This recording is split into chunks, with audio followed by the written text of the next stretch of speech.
Getting ready for bed at a regular time is one of the most important habits you can learn. Who you gonna call? Ghostbusters! Jason was my son, and today is his birthday. Oh, Lori, scared another one away. What's your favorite scary movie? Sorry, Jack. Chucky's back. We are counselors at Hackett's Quarry Summer Camp. There is a swarm of bears. You're gonna need a bigger boat. I'm your boyfriend now, Nancy. No! Glenn!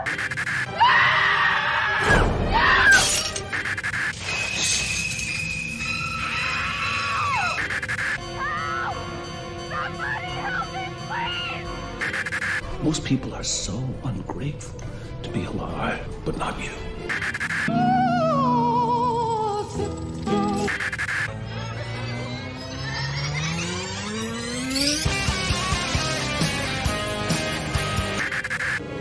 It's showtime.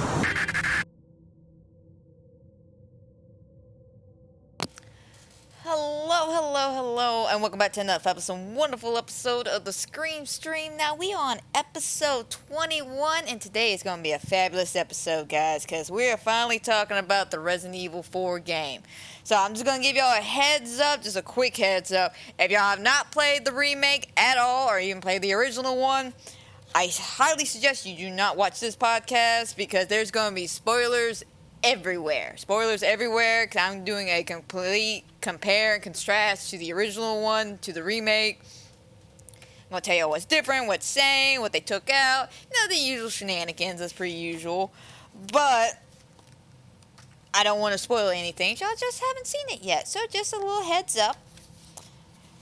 But yeah, I'm super excited. I got it the day it came out. I started it on the YouTube stream, by the way, guys. I don't know if I made any kind of mentions about that, but I did start streaming on YouTube just to test some theories out. I'm debating whether or not to move everything officially over to YouTube to kind of combine both my shorts with my streaming, with my game editing, you know, everything. It's just a lot better having it on one platform.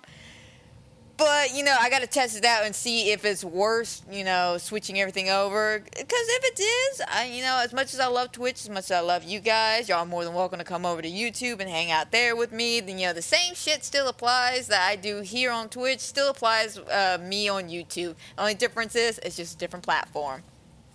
But, yeah, I have been streaming it. It just has not been on here, guys. I do apologize. I probably should have made some kind of mention about that. But if you know, are interested in seeing what I have done on the stream, because we're about, I think, 8 hours into it, somewhere in chapter 10. We got 6 more chapters left, so if you are interested, check it out on YouTube in my live playlist category, where you can see the entire bullshit shenanigans I end up going through. But let's go ahead and dive straight into the shenanigans, because it's been a blast. It's been a blast. Like I said, I did it all over on the stream the last couple of days. I played it over the weekend off stream, just me, myself, and I. I wanted to have a little bro time with Leon, because Leon's my boy. I gotta enjoy that. Also, you know, I just had to get used to, you know, some of the more quirkier aspects. Like the nice Twitter banter between Ashley and Leon. That's very fucking nice. I like a lot of the newer sections they have added, which ain't that many. They mainly have like swapped some shit around, but they haven't really added new sections. I think there might be 1 or 2 new like added sections, but we'll get there when we get there. But the original Resident Evil 4 came out in 2005, which is funny because in the intro alone, we're already fucked up. The intro alone to the original Resident Evil 4 said it was 6 years since the incidents in '98 with the original Raccoon City, the police department incident with Leon back in Resident Evil 2. Which would technically put this game being in 2004, which was originally the year they wanted to get it down, which is it was in 2004. But unfortunately, I think it was like something going on with Capcom or some bullshit. I couldn't really remember it. But something happened. They ended up having to push it back a year. And we got in 2005. And of course, with the 2005 release, it became the hottest selling Resident Evil game of all time, selling up 10.8 million copies. As of right now, it sits at number 3 in the like top 10 Resident Evil games.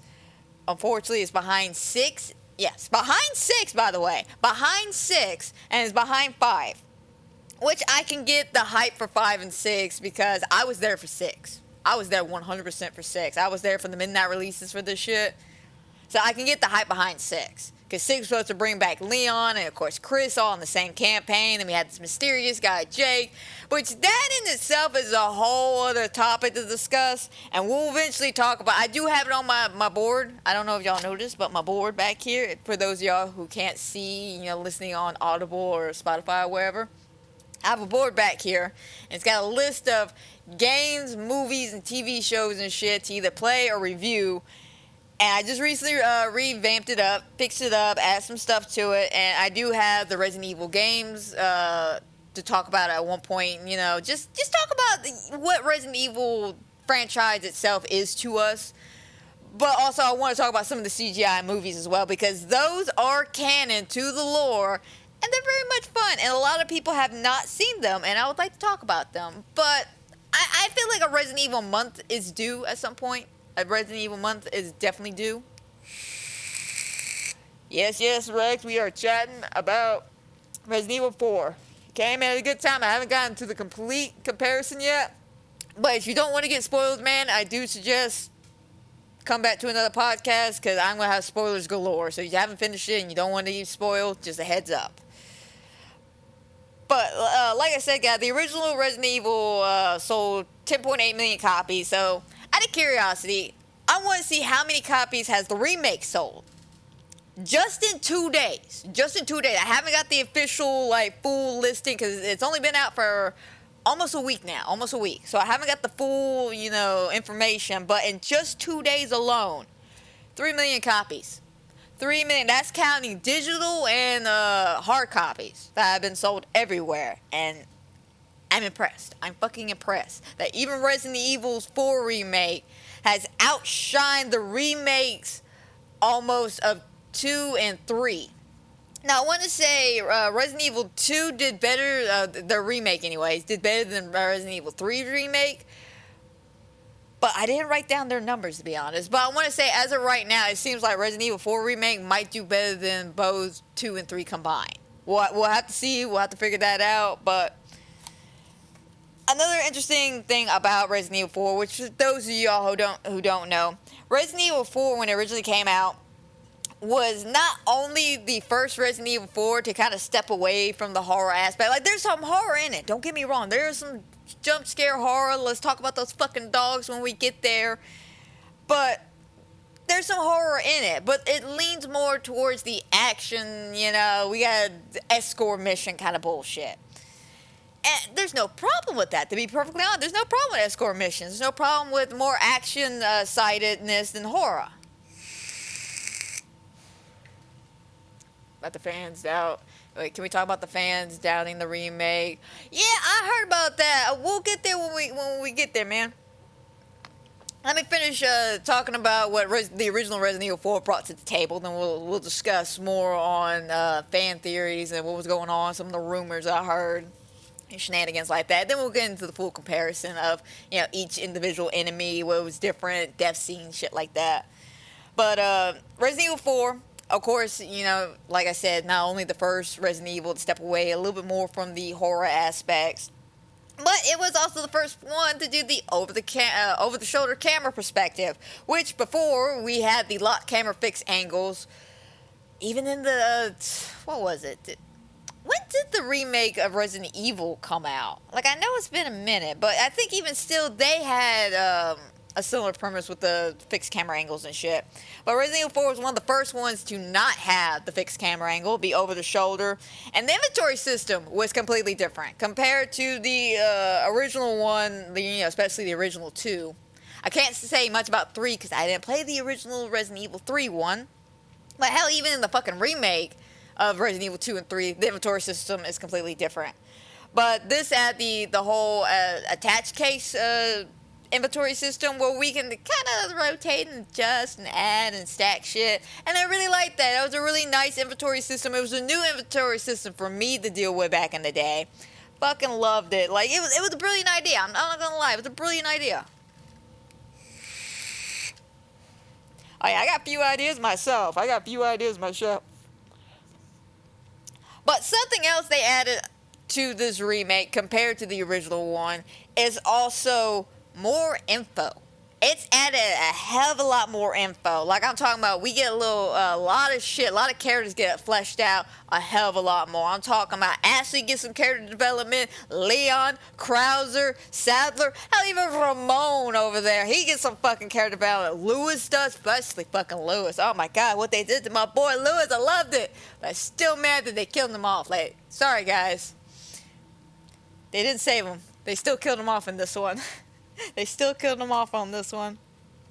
But yeah, you know, the Resident Evil, the original one, it had a high standing. A lot of people were anticipating this, and like, Ari, if I confirm, I don't know, because that one's tough. That one's really fucking tough because it's not well liked.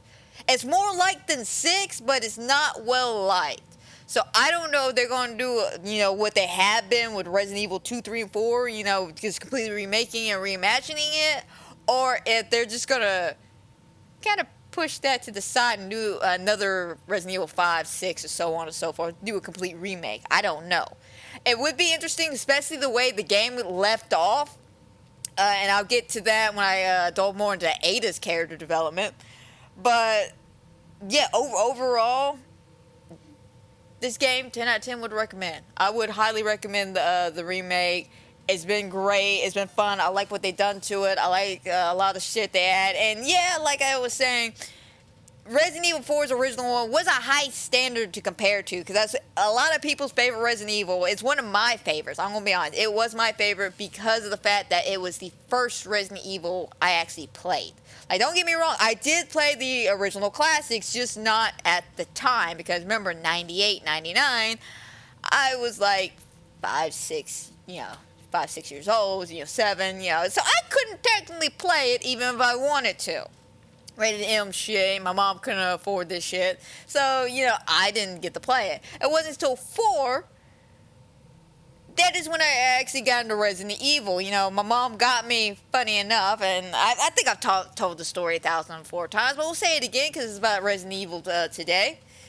But for y'all who don't know, my mother, when she bought Resident Evil, because she saw I was getting into a lot of horror games, especially my horror, like Silent Hills and shit. Like, she was finally letting me delve into the rated M games. I think she cracked under pressure because my brother ended up sneaking a copy of San Andreas into the house, and I was so upset about that. Not because, he was playing San Andreas or anything. I was more upset to the fact that Mom wouldn't let me play Silent Hill, but yeah, Ryan got his hands on a fucking copy of San Andreas. Bullshit. Fucking bullshit. So Mom feeling guilty, and at this point, there's nothing she could do to take it back, because me and Ryan already saw the violence and horrific violence, the horrific violence of San Andreas. So Mom crumbled under pressure, and she bought me Resident Evil. She let me and my brother play and shit. But when she bought me this, because she bought it specifically for me, when she bought me my copy though, she got the PlayStation 2 limited edition chainsaw controller one. And for those who don't know, I ended up losing that original controller back in the day because my stepbrother was a fucking asshole and he ended up breaking it. And about 2 years ago, I finally got it back. Right here. And for those of y'all who can't see, I'm showing it off right now because it's in my display cabinet. But yeah, right here. This thing, they made a lot of quantities of it. Don't get me wrong, they made a lot of quantity of it. But damn it, man, did they fucking almost kill me with the pricing. Because my mom originally bought the bundle set for like $60, right? Just to buy the chainsaw nowadays, I spent $100 on it. And that's the cheapest I've seen it. Like, I've seen prices for the Chainsaw controller maxed out to about $900. Like, people really want people to spend $1,000 on a controller that you technically can't even use anymore because nobody owns a PS2.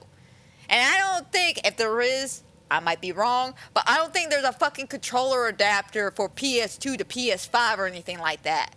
If there is, please let me know. I would love to know if there is one out there somewhere in this world, because I would love, as complicated as these controllers are, to play with this controller one more time in my life.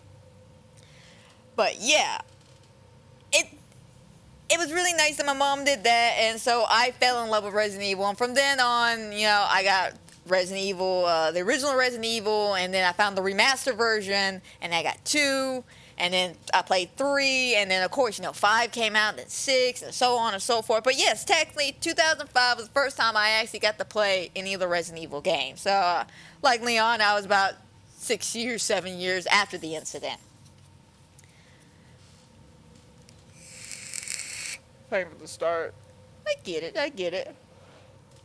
But now that we got over how glorious and fabulous the Resident Evil 2 is compared to Resident Evil 1, you know, kind of the height comparison between the two, let's dive into a lot of the rumors.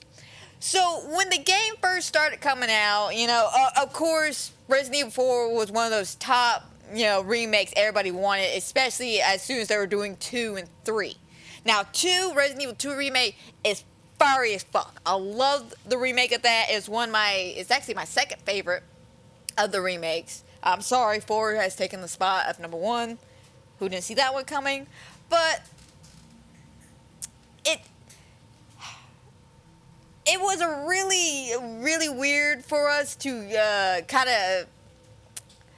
It wasn't set in stone, if that makes any sense. It wasn't set in stone that we're going to get the remake, but we wanted the Resident Evil 4 remake so badly. And I was very, very happy when it got confirmed last year that they were going to do it. So there's a lot of hype and build-up for it. So, let alone, you know, the hype, you know, not just the hype for it, but the fact that people were coming out of the woodworks and saying that, you know, oh, they're bringing back old content. Like, one of my favorite rumors I heard, and I didn't even believe this rumor until I ended up playing it and then realized it wasn't there, was that the Hookman was supposed to come back. Because the Hookman was originally in the Japanese demo for Resident Evil 4. I want to say it was a Japanese demo. I could just been a regular demo, but they had a demo with the Hookman that was supposed to be an original concept idea, but they ended up scrapping it and going with a different idea overall. But rumor was he was supposed to be back, like somehow come back. Now, if he's there as an Easter egg, I haven't found it yet, but I haven't seen no Hookman. So that was a very disappointing rumor, because I was really hyped up and excited, because I've seen clips and shit of the Hookman. I've seen what the hell is supposed to happen. That shit's scary as fuck. I'm not gonna lie, that shit was scary as fuck during that demo. I never played it, but I've seen enough people, not enough people, but I've seen videos of people playing it that it looks scary as fuck. I'm not gonna lie. Now, when it comes to cut content, Rex, I have to say, they didn't really cut out a lot of shit. Now, I will say they cut out a lot of fluff. Like, if that makes any sense, they cut out a lot of fluff. And once I dive more into a chapter-by-chapter, you know, comparison, I'll dive more into that. But yes, they cut out a lot of the fluff in Resident Evil 4. There were sections in that game, as much as I love Resident Evil 4, there were sections in that game that was clearly made just to continue on the fighting and keep the action going. Like, case in point, there is a scene, I think it's right before Ashley gets kidnapped by the bugs in the high bug room or whatever. And you have to go grab something. I think it's some kind of statue piece. I can't remember if it was like the head of the lion or the butt or something. I can't remember. But you have to go across this way into a lava room, and then you have to fight a bunch of people in this lava room with these fucking statues. They're being controlled by the cultist members, and they're shooting fire at you and shit. And it's still like a tiny ass section, but it takes about 20 minutes of your day trying to get through that shit. But, yeah, I mean, they cut shit out like that, and I can appreciate it. Now, there are certain boss fights, I will say, that have been cut out that I don't know how to feel about, and I'll get there when I get there. Another rumor that was pretty popular, and it was actually pretty popular for the last couple of weeks, was the dog rumor. So I got told by my roommate, it was like a week before the game got released, you know, I think it was like the day the demo dropped. Everybody thought the dog was dead. And we all know what I'm talking about. If you don't, let me sum it up. At the beginning of the game, after you get your little intro to the house and shit, and you're going towards the village, there's a wolf whose foot's stuck in a bear trap, and you have the option to leave it, kill it, or save it. And of course, you know, everybody always saves this dog, and then he comes back and helps you out during the El Gigante fight later on. Well, in the beginning of the game, in the demo, there is a dog stuck in a bear trap, but it's dead. And a lot of people were super, super upset thinking that this dog was dead. And first of all, I didn't know a lot of people were that gun-ho and, oh my God, about this damn dog. It felt like the whole Maurice thing all over again with Dead by Daylight. And I was with that crowd. I wanted my horse back, damn it. But a lot of people were really upset. And I, you know, got a little concerned myself because I'm thinking, they wouldn't do that. Like, a lot of people like this dog. Not like, I didn't realize how many people liked it, but I knew, like, me and, like, several other people like this damn dog. And we like this, that part of the fight when the dog shows up to help us out. But the amount of cries and the outrage I heard about people being upset about this damn dog was ridiculous. But rumor put to rest, the dog's fine, everybody. The dog's fine. We see him actually later on. Like, he's not in the beginning. He's actually right after you leave the chief's house. So they changed that around. But yeah, I thought that was an interesting, strange rumor about the whole thing. And of course, you know, we heard a lot of the, you know, the built-up rumors about, you know, a lot of the cut content, about what bosses, you know, how they're changing shit around, how, like, certain parts are just, like, sections of the castle are just completely cut out and shit. You know, the typical rumors. And like I said, I played the game over the week, and I can concur, there are certain sections cut out, but it ain't, like, cut out, like, gone, deleted, yeah, you know what I'm talking about. It ain't just gone, deleted. It is here. It's just in another section or rewrote somewhere else. Like, one of the parts I've noticed was, oh God, what? It's somewhere in the castle where you and Ashley had to go into a room to get a fucking chalice, and then those pseudo armors come to life, and you gotta shoot the armor and knock their helmets off, and the plagues show up, and you gotta shoot them, and you could flash bang them and shit. Y'all know what scene I'm talking about. But in the remake of that, it's actually combined with something Leon had to do in the original one by himself. Because in the original one, you know, Ashley's gone missing, so you have to go get, what was it? The pieces of the statue, but you had to do the section with the rising floor and the guy in the red hood. Then you had another section where you had basically a cage fight with one of the blind fighters. And then, you know, you carried on with life. With the remake, they combined those two sections with the night fight that you have with Ashley later on to do that one whole section as for you to basically play in. And funny enough, though, the cage fight, you don't actually get to be in the cage and fight. It's actually cinematic. So I can kind of get why they added the night fight, you know, with Ashley's section and brought it over here in the remake because of the fact that the cage fight is technically cinematics and we get to see Ashley run, which leads us into the Ashley alone section that we get to play. Now, unfortunately, I can say during my playthrough live on stream, I cheated a little bit because I remember the clock time I had to type in, so I didn't go through half the fucking maze. But yeah, I just clicked it and gone. I'm going to tell y'all guys, don't do that. Even if you play it a few times doing a speed run, don't do that. Because you're going to end up missing a treasure and a couple other things. I'm going to be honest, you're going to definitely need those treasures to make a lot of money because guns are fun. How does the merchant put it? Oh, what was it? Guns rhyme with fun, stranger. That's why we're always here to have a good time, or something like that. It's one of the little witty comments the merchant says, which I fucking love.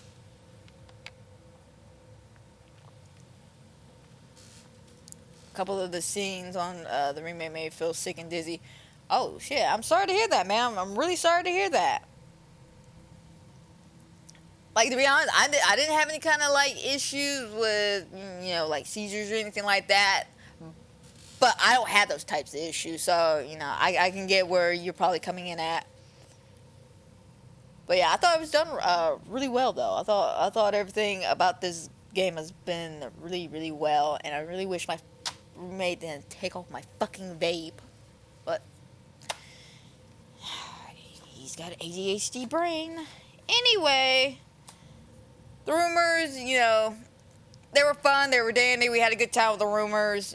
But I'm glad a lot of them got put to rest. I wish some came to fruition, others not so much. But, you know, we had a good time with the rumors. But let's dive on into what's actually new to the game. Okay, what's actually new? Of course, they brought in the crafting from Resident Evil 2's remake. We actually have side quests now. And I was a little iffy about the side quests at first because, you know, you distracted me from my main mission, man. But the side quests aren't as bad as I thought they were going to be. You know, they're easy shit. You know, go down to the mausoleum and fight the Golden Knight, or, you know, pest control, shit like that. And you get some nice rewards, you know, the spirals that help you get, you know, extra jewels, you know, gunpowder, shit like that. Very helpful, very fun. So I actually do like these side quests, and a lot of the funnier shit they have added, especially if you read the side quests.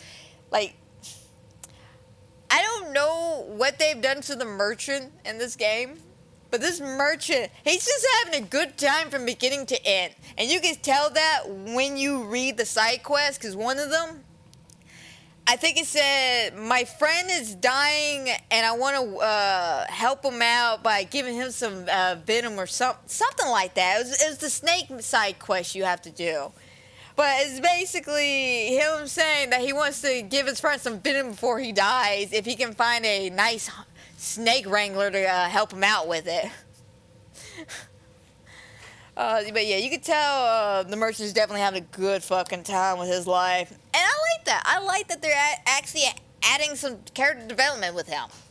It's real fucking nice. Well, of course, they added some new interesting treasures. The way we can get them now is a little bit more interesting. You know, we got some cute little puzzles, like, I think, a little cute puzzle you can get in the castle. Whereas it's, how to bestly describe this shit? It's got like little points and divs and holes in it. You basically got a kind of like a build-a-block thing and put, you know, make sure it matches the right hole and slide it in and shit. But getting the treasures are fun. They're worth the while. Selling your guns now is actually worth the fucking while. Like, I hate the dog on the original one about this, but it really ticked me off back in the day where I would upgrade my guns all the fucking way and then go to sell it to the merchant and he would give me like Pawn Star prices over here. Like, this is an original antique Matilda, handcrafted, made specifically for me, and it's made out of love, and it's signed by like Joe, I don't know who's a gun maker, the Winchester rifle makers. You know, it's signed by all this shit, and it's valued at $15,000. What's the best price you can give me? $5 in a paperclip. That's how it felt back in the day. That's really how it felt back in the day. Like, I'm not gonna lie, that's really how it felt.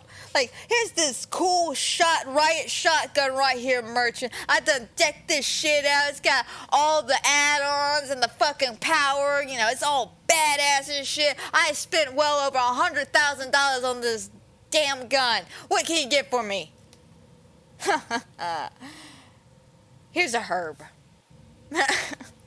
Like, it's seriously, it's ticking me off. But I like it that now you sell your guns, it's nice, you get your money back and then some. You know, not all of it, but you do get some. We got some new puzzles. It's definitely a good step away from the Ashley sliding puzzle.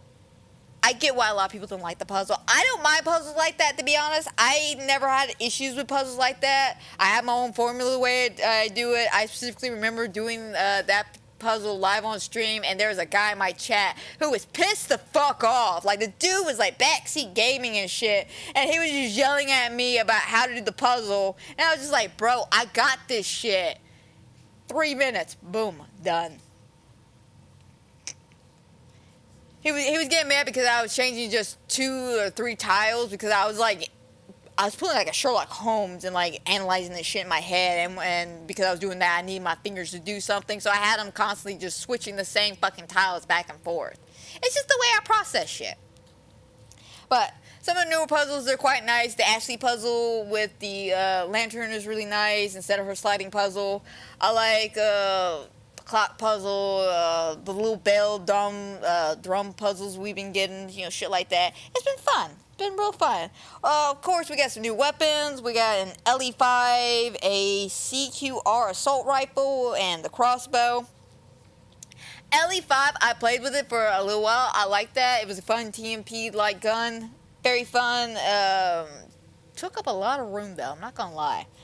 The assault rifle, I played it for all of, like, 2 rounds. Couldn't do it because not only the fact that it was an assault rifle, but the fact that it was using up all my rifle ammo. And I like using my sniper rifle, so I had to get rid of that gun.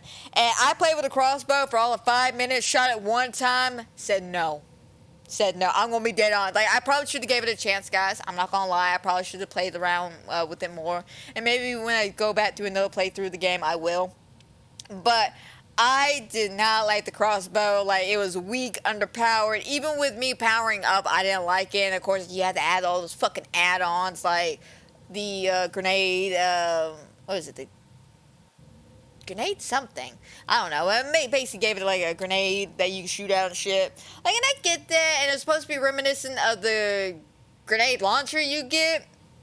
Oh god, what was it? Chapter 3? Chapter 4 you get that damn gun? Fucking badass gun.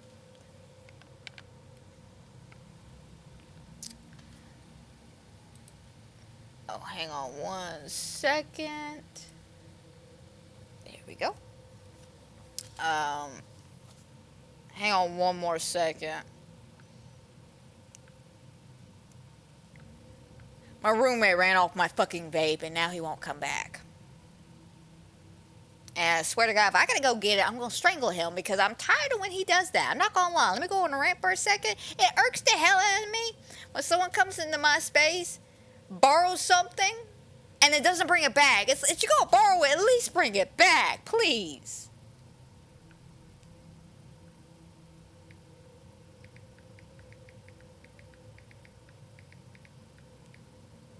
He also ran off my juice.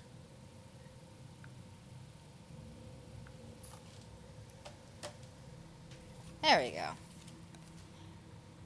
But yeah, when it comes to the weapons, though, I really couldn't tell you too terribly much about it because I didn't play with a lot of new weapons. I'm a sucker for the old school way style, like how to help myself out of the fucking mindset of keep going to the fucking inventory, like pulling up the inventory and then grabbing guns out of that way when there's now a quick slot, which that is a nice ad. I'm not gonna lie, it's a fucking quick slot for you to get your guns and shit. I love that. I should have used it a lot more than I did until the end. But it was just force of habit. Force of fucking habit being, you know, the old school inventory system for Resident Evil 4. You had to, you know, pause, bring out your thing, do all that shit. Like, it was some crazy shit. And it's a hard thing to break. I'm not gonna lie. It was a very hard thing to break. Also, another little fun thing they added was the fucking animals. The animals attack now. The animals. And I know this because the cow attacked me. And for y'all who don't know, which I'm sure a lot of y'all do know because it's, especially on YouTube, it became a pretty decent size clip to show around. But the animals attack you.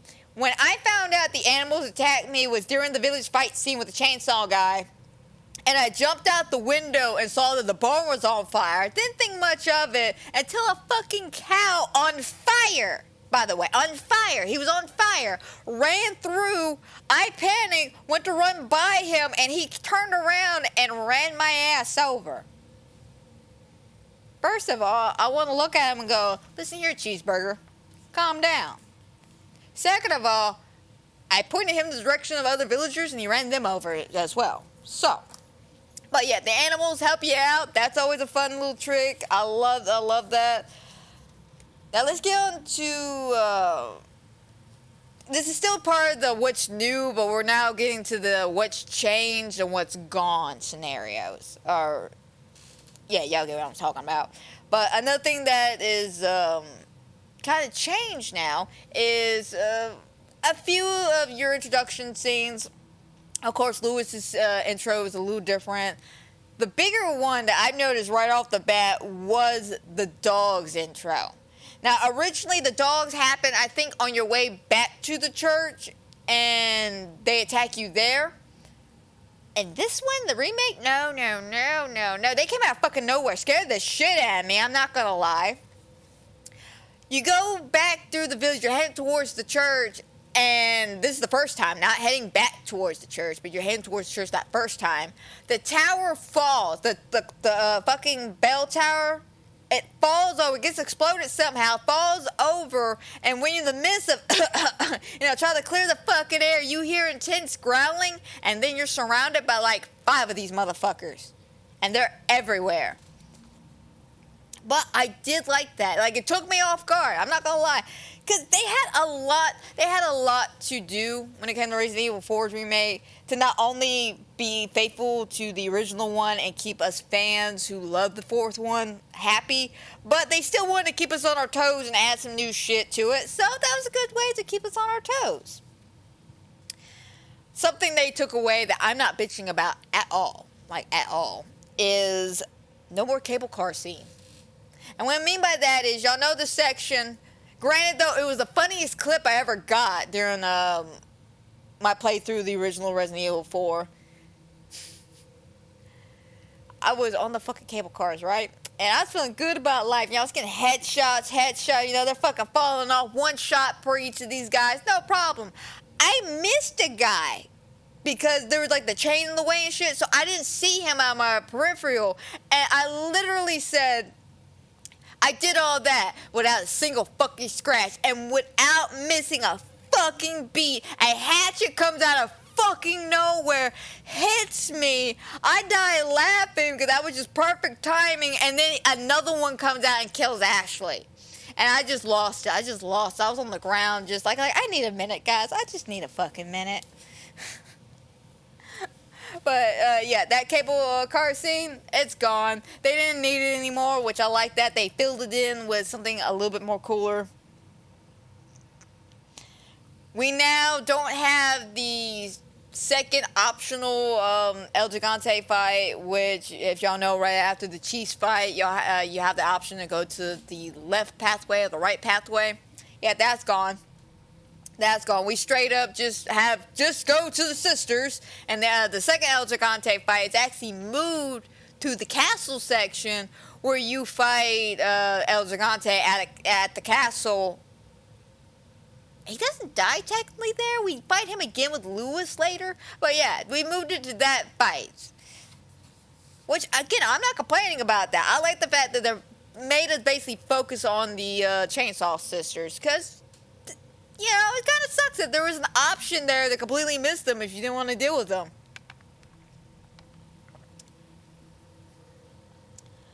Another big thing is no more QuickTime events.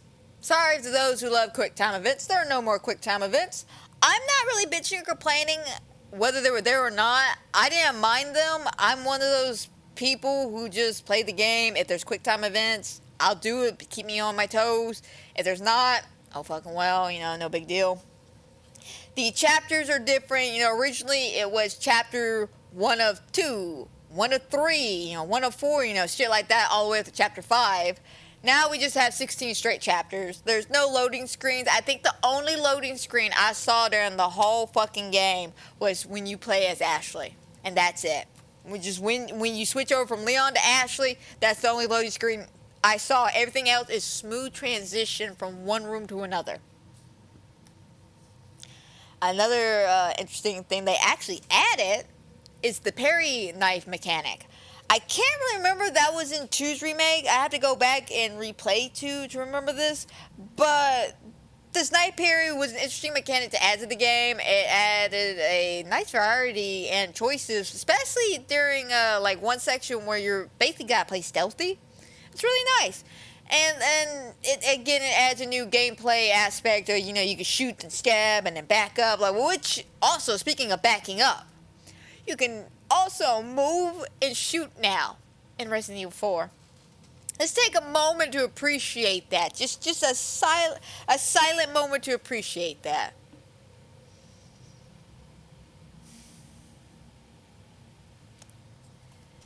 It's a beautiful thing. I'm not gonna lie. It's a beautiful thing. You know, the fact that you could just start. You don't have to stand still and shoot, and turn, shoot. No. You can back your happy ass up and shoot at the same time. Just be careful not to back up into enemies. That's always what kills me. I'm not gonna lie. When it comes to horror survival games, and I got a gun, I always end up backing my ass into the enemy. That's what kills me. Another little fight in the castle. I've noticed a lot of the shit they changed mainly is the castle and the underground section with the mines. That's all. But the mine section got shortened up. I'm not gonna lie, they shortened up the mine section. But the castle, they also got rid of the machine gun fight. If y'all remember it, if y'all don't, let me break it down for y'all. It's right before the 1, 2, 3, 4 picture puzzle. And y'all should all remember that one because that was a stupid fucking puzzle if I ever saw a stupid fucking puzzle. But you fight the guy with the red cloak and the deer horns or whatever, on the deer skull on his head. And he, you know, after you chase him around, he ends up rising up from the ground with a fucking machine gun and starts trying to shoot your ass. Yeah, they cut that whole section out. There is no point for that puzzle or that section at all. And I'm not complaining about that because I thought that was a stupid section. I'm not gonna lie. Like, I thought that was stupid. Like, why am I doing this? Why am I doing this to get a key, to get to here, to open this, to get to that? And just, it didn't make any sense. But, well, okay, let me phrase that. It didn't make any sense to me back in the day. Now it makes sense game development-wise that they were doing filler stuff to progress the fucking storyline and shit. You know, back in the day, making games were completely different than what they are now. But another thing they have changed is the fucking minecart scene. Back then, because, you know, we have Lewis with us now, this minecart scene is completely different because not only is Lewis there, but the fact that you can actually fight the chainsaw guy in another cart next to you. Like, this one guy pointed it out, he was like, oh my god, it's so cute. And then I actually watched the scene, and I have to agree. It is kind of cute to see Dr. Salvador just sitting there with his little chainsaw, just waiting. He's patiently, happily waiting, like he's holding his little chainsaw, just as he slowly pulls up next to you, and he just stares you down like it looks like two street racers about ready to race it out right then and there, except we're in mine carts. But yeah, I love that they added that little section. It added more action-packed moments, especially the fact that you have to make sure the cart doesn't fall off the railings. You got to shoot the rails so you end up having to go left or right. You got to shoot shit out of your way. And the fucking cart takes damage. Let's not forget that. The cart takes fucking damage. Another bigger thing that they changed was Ashley. We'll get there when I get to the section of Ashley. But they changed Ashley. They changed who killed Lewis around. Originally it was Sadler, who came out of fucking nowhere and stabbed him with his penis. I mean his tentacle thing that came out of his ass. I mean that came out of his back.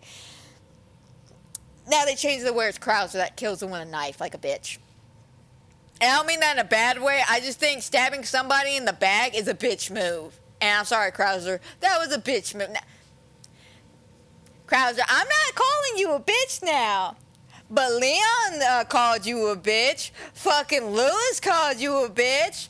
I didn't call you a bitch, though. But that seems like a pretty bitch-ass move, if I may say so.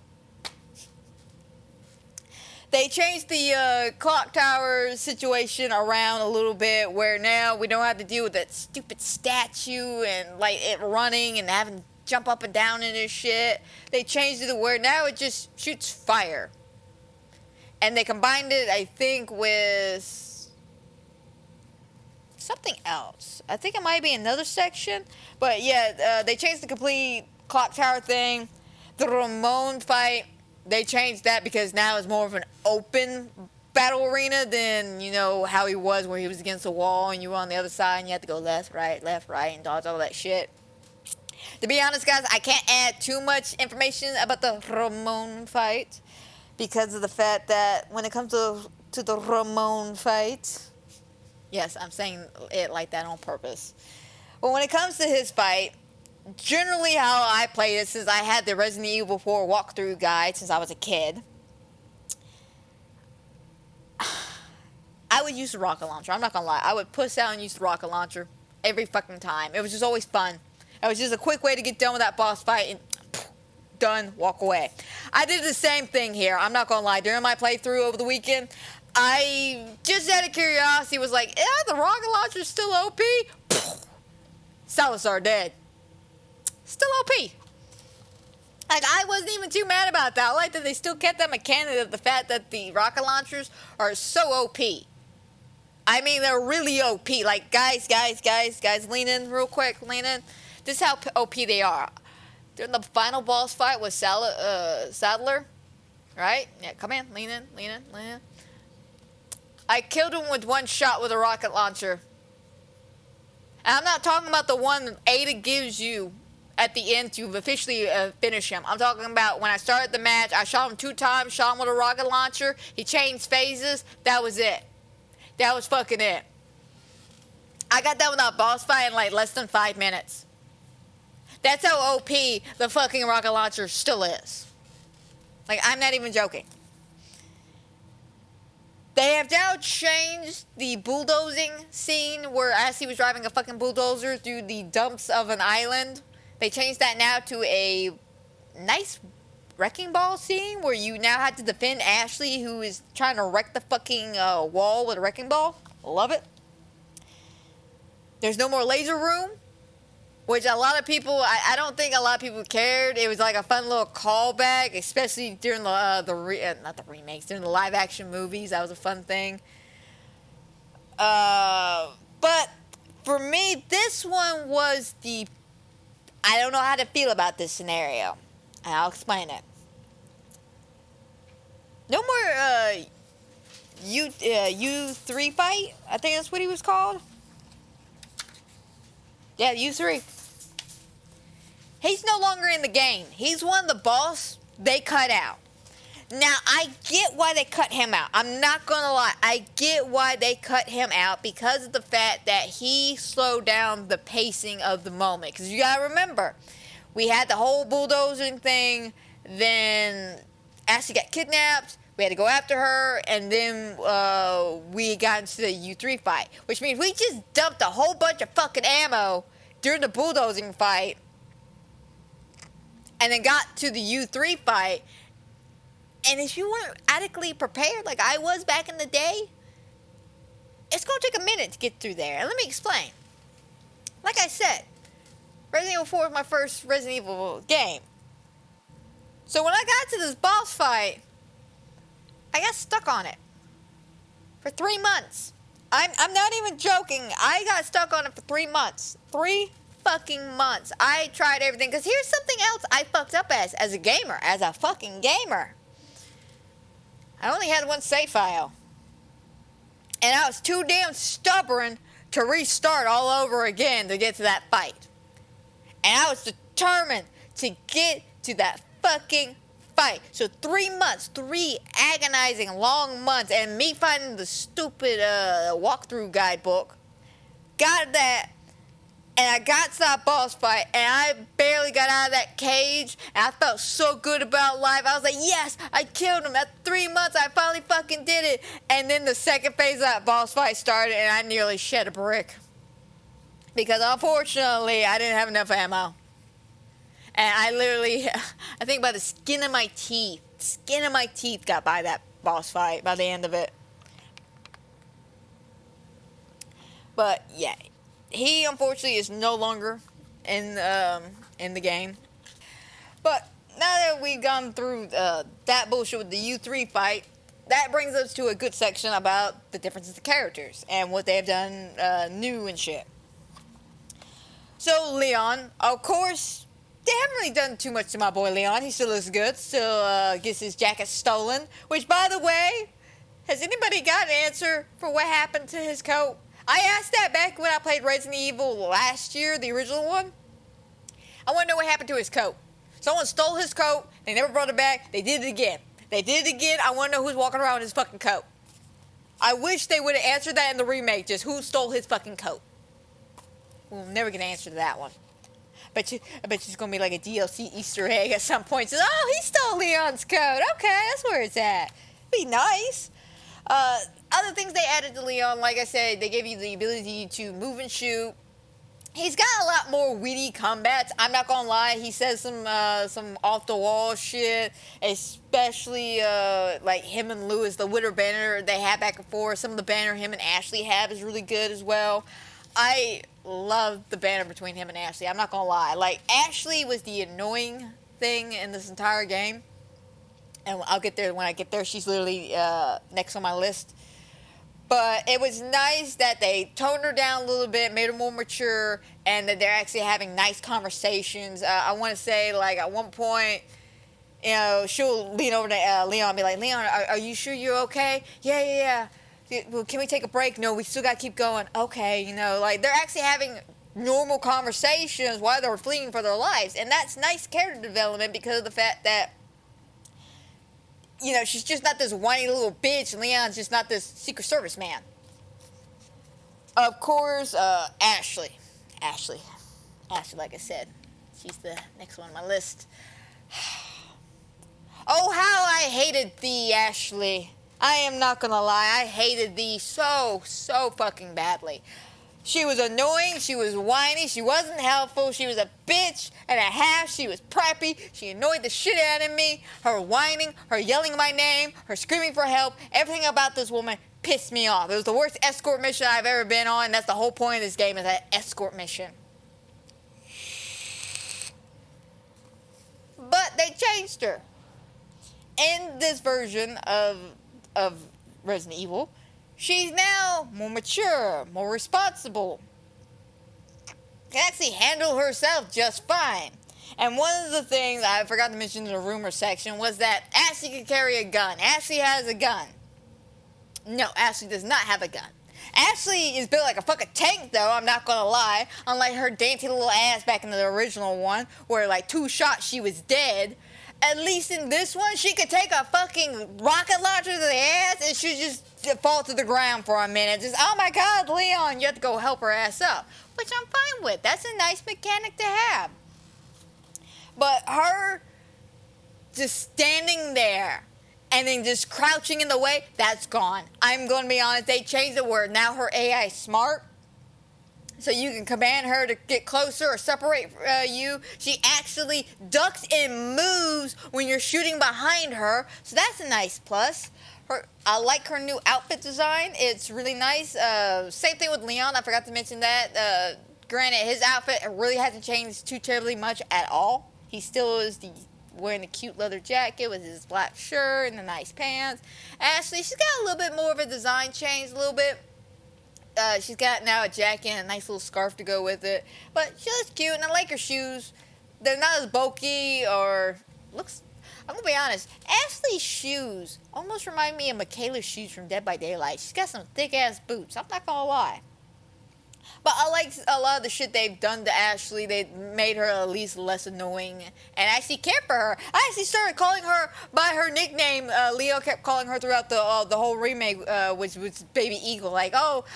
Roos, we lost Baby Eagle, you know, shit like that. And while I was playing, she would get captured or something. She'd be like, Leon, help! And I'll be like, get your hands off my Baby Eagle, you bitch! And I'll start shooting.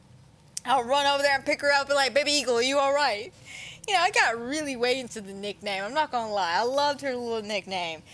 But I like this Ashley. I really like this Ashley. I like how nice she is. I like how smart she is. I like how she's not a bitch. A whiny little bitch, and I like how she can handle her own. Like how she even got some cute little one-liners. There's a one-liner where she makes a joke about her being the master of unlocking, which I thought that was funny. I like the little Jill reference. Krauser, he's changed a little bit because now we actually have some character development because of the intro, the new intro we have for Resident Evil 4. We get to learn a little bit more about Krauser and why he's here. You know, ain't just because, you know, he ain't working with Ada either. He's there because Sadler brought him there, and they kind of kept a little bit of that where he's working with Sadler. But now we learned that him and Leon were together on this mission. That rumor was he died, and he's fine though. He's perfectly fine. I like the knife fights we have with him. It's a lot better than the quick time events we had back in the day. Now we actually have to fight him with the knives multiple times. And I don't mean like multiple, like an outrageous number, but the first knife fight we had, we actually had to fight him. And then the second one, you know, the pre-usual fight. Yeah, that was fun. And they changed his fucking catchphrase. You know, he walk up and walk up to Leon and be like, "It's a long time, comrade."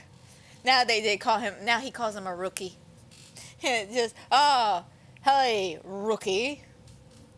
Long time rookie. Just like damn.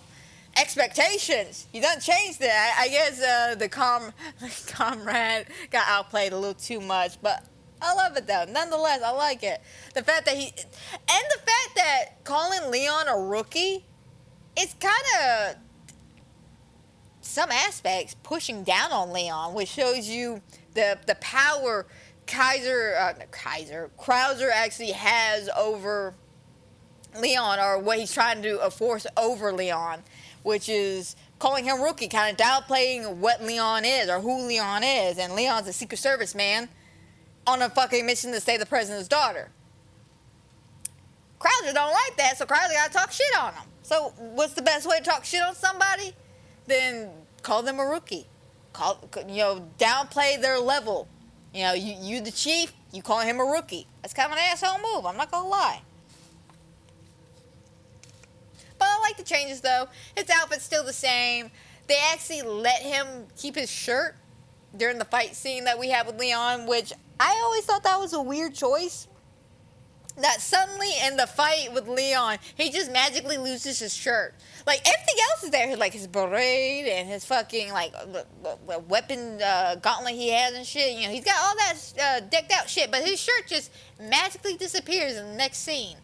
Like it makes no sense. But at least here, it makes sense. You know, here it shows him like transforming, and then of course he rips his shirt and shit. But I like his outfit. I like what they done to him. Granted, I'm going to say this about everybody in this. I like what they done with everybody. Lewis, they added more character development with him. They've fleshed him out a little bit, made him more of a sympathetic character. You know, I don't mean like sympathetic in the pathetic way. More as they kept asking him like, "Hey, why are you doing this?" Because it makes me feel better. It makes me feel good. And that's because he feels guilty about helping with the fucking Plagas, because he was part of the research team that was looking into the Plagas, which they explain is like a bug ember that's underground. It's kind of a weird thing, but they did add it to where he's feeling kind of guilty about it, so that's why he's helping Leon and Ashley with their situations. He's funny. He's charming as always. I like a lot of the witty comments him and Leon have back and forth. It's always fun, especially during the fight scene in Chapter 5, where y'all all fighting out in the house and shit. Just, what's the matter, cowboy? Also, why does everyone keep calling Leon a fucking Yankee? Like, I don't get it. They don't even call him an American. They go, "Hey, Yankee." Like, how do you know he's from the north? How do you know? He could be from the south, of the middle. You don't know this shit. But yeah, everyone keeps calling him a Yankee. Might be the accent. Might be the northern accent he has. But like I said, though, Lewis is great. I love what they done with Chief Mendez. I love it. They made him fucking creepy. They made him terrifying. Like, very terrifying. The first time we see him, of course, in the original one, yeah, he's alright. Just looks like a big guy. Just a big brute, you know. Just don't get in his way. He works for Sadler. It's all great. And here, this man is terrifying because he comes out of nowhere. What he says is creepy. What he does is creepy. The fact that there's literally a chase scene like Nemesis coming at your ass and you gotta run from him. Even though it's not that long. I'm going to be honest. It's not that long. It's not. You literally have to just go around a fucking cliff and then it's done. But damn it, man, was that not an intense fucking moment because of the fact that he's an indestructible being.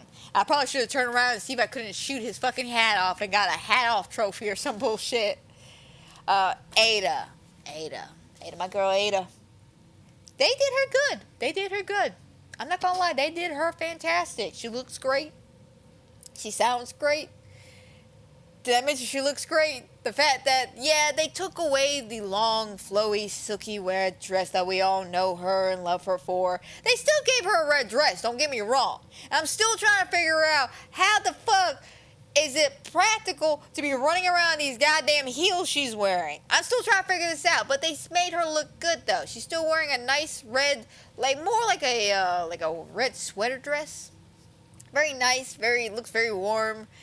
She looks like a badass. She looks like a fucking secret agent working for Wesker. Love it. I also love her development, especially near the ending of the game. And if y'all remember originally, you know, she gets the Plagueis and then calls Wesker and is just like, hey, you know, I got it. And he's like, all right, cool, world domination, all this shit. And she laughs with him, and he laughs, and then, you know, the helicopter flies off into the sunset. In the remake, though, however, Ada has a change of heart. She tells Wesker what's going on, and Wesker basically straight out says, we're going to go take over the world, basically leading up to what the hell's going to happen in 5 with the fucking Ouroboros and shit. Ada don't like that very much. Ada's just like, world domination? Yeah, not for me, bro. Turn this helicopter around. And she does. She fucking takes the sample and tells the guy to turn the helicopter around. She's going her own thing. I don't know where she's going. I don't know what she's doing, but she ain't going back to Wesker. She's got a change of heart, so I don't know what that even means for Resident Evil 5 itself. Hell, they could completely change it. They could completely continue on what they have been doing. I don't know. But it does add an interesting character development with Ada and makes me wonder what the hell's going to happen in the next one. Now, this one was the one I was really excited about, was Ramon Salazar. I love the changes they gave him. I thought originally he was a little bitch. I'm not gonna lie. I thought he was like, he reminded me of Gideon from Gravity Falls, the OG one. Because like a little child. Like he said he was 22 years old. Bitch, I'm almost 30 and I look better than you. Don't tell me you're 22.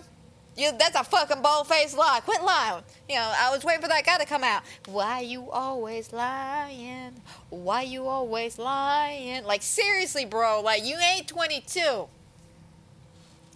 But the fact that they changed him, made him sound older, act older, and actually acts like the proprietor and owner of this castle, it did him fucking fantastic. He ain't just a whiny little bitch, you know, just give us the girl, all else, you know. Granted though, he does have some lines like that, like, oh, Mr. Kennedy, why don't you just hand us the girl and you could be on your way. You know, he's more subtle about it, more creepy, more creepy is the best way I could put it.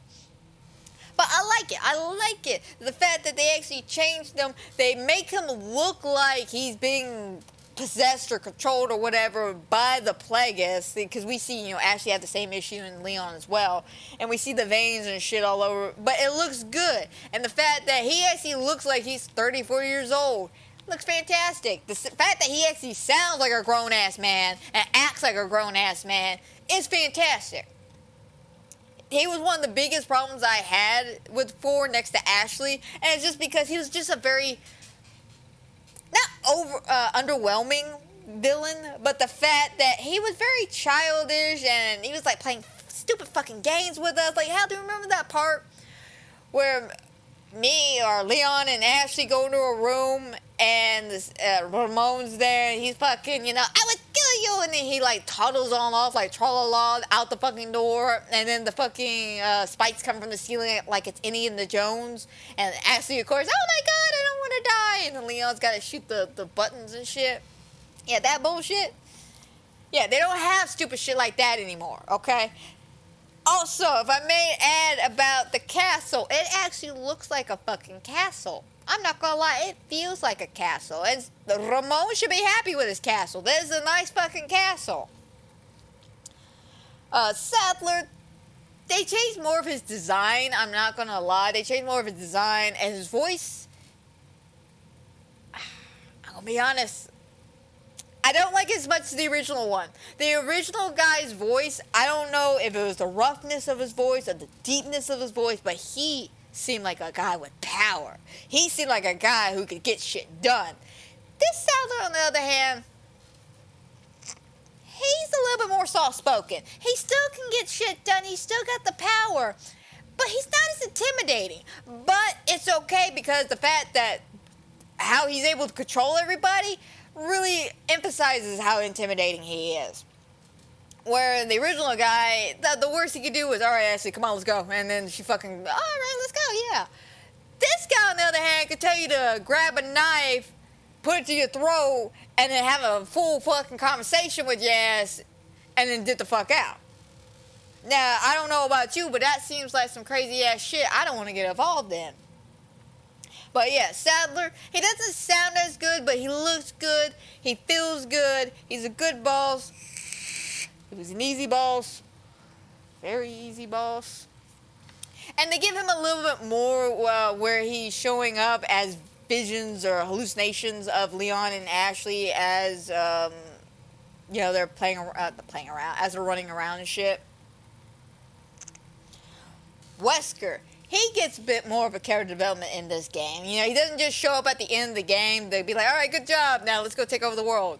And this one, he has several conversations with Ada. We don't try to keep him mysterious or shadows, which I like that. The fact that they're aware of the fact that everybody should know who the fuck Wesker is, especially going into Resident Evil 4. You should know who the fuck Wesker is, especially Resident Evil 4 Remake. At this point, we've had several remakes with Wesker in it. We've seen Wesker. We know Wesker in the 5. We know this motherfucker. We don't need to keep him in shadows anymore. He is the face of Resident Evil next to Leon and Chris. When it comes to villains, that is. But I like the fact that he's there and he makes a point to tell you, hey, I'm going to take over the world. He makes a good point. Dr. Salamander. I thought I'd call him Salamander because the Lego monster's right underneath him. But Dr. Salvador, Chainsaw Man, he looks good. He looks great. I'm not gonna lie. I got told originally he was supposed to be this big hulking guy, like a big Hulk. That was one of the rumors as well I heard, was that he was supposed to be this big hulking guy.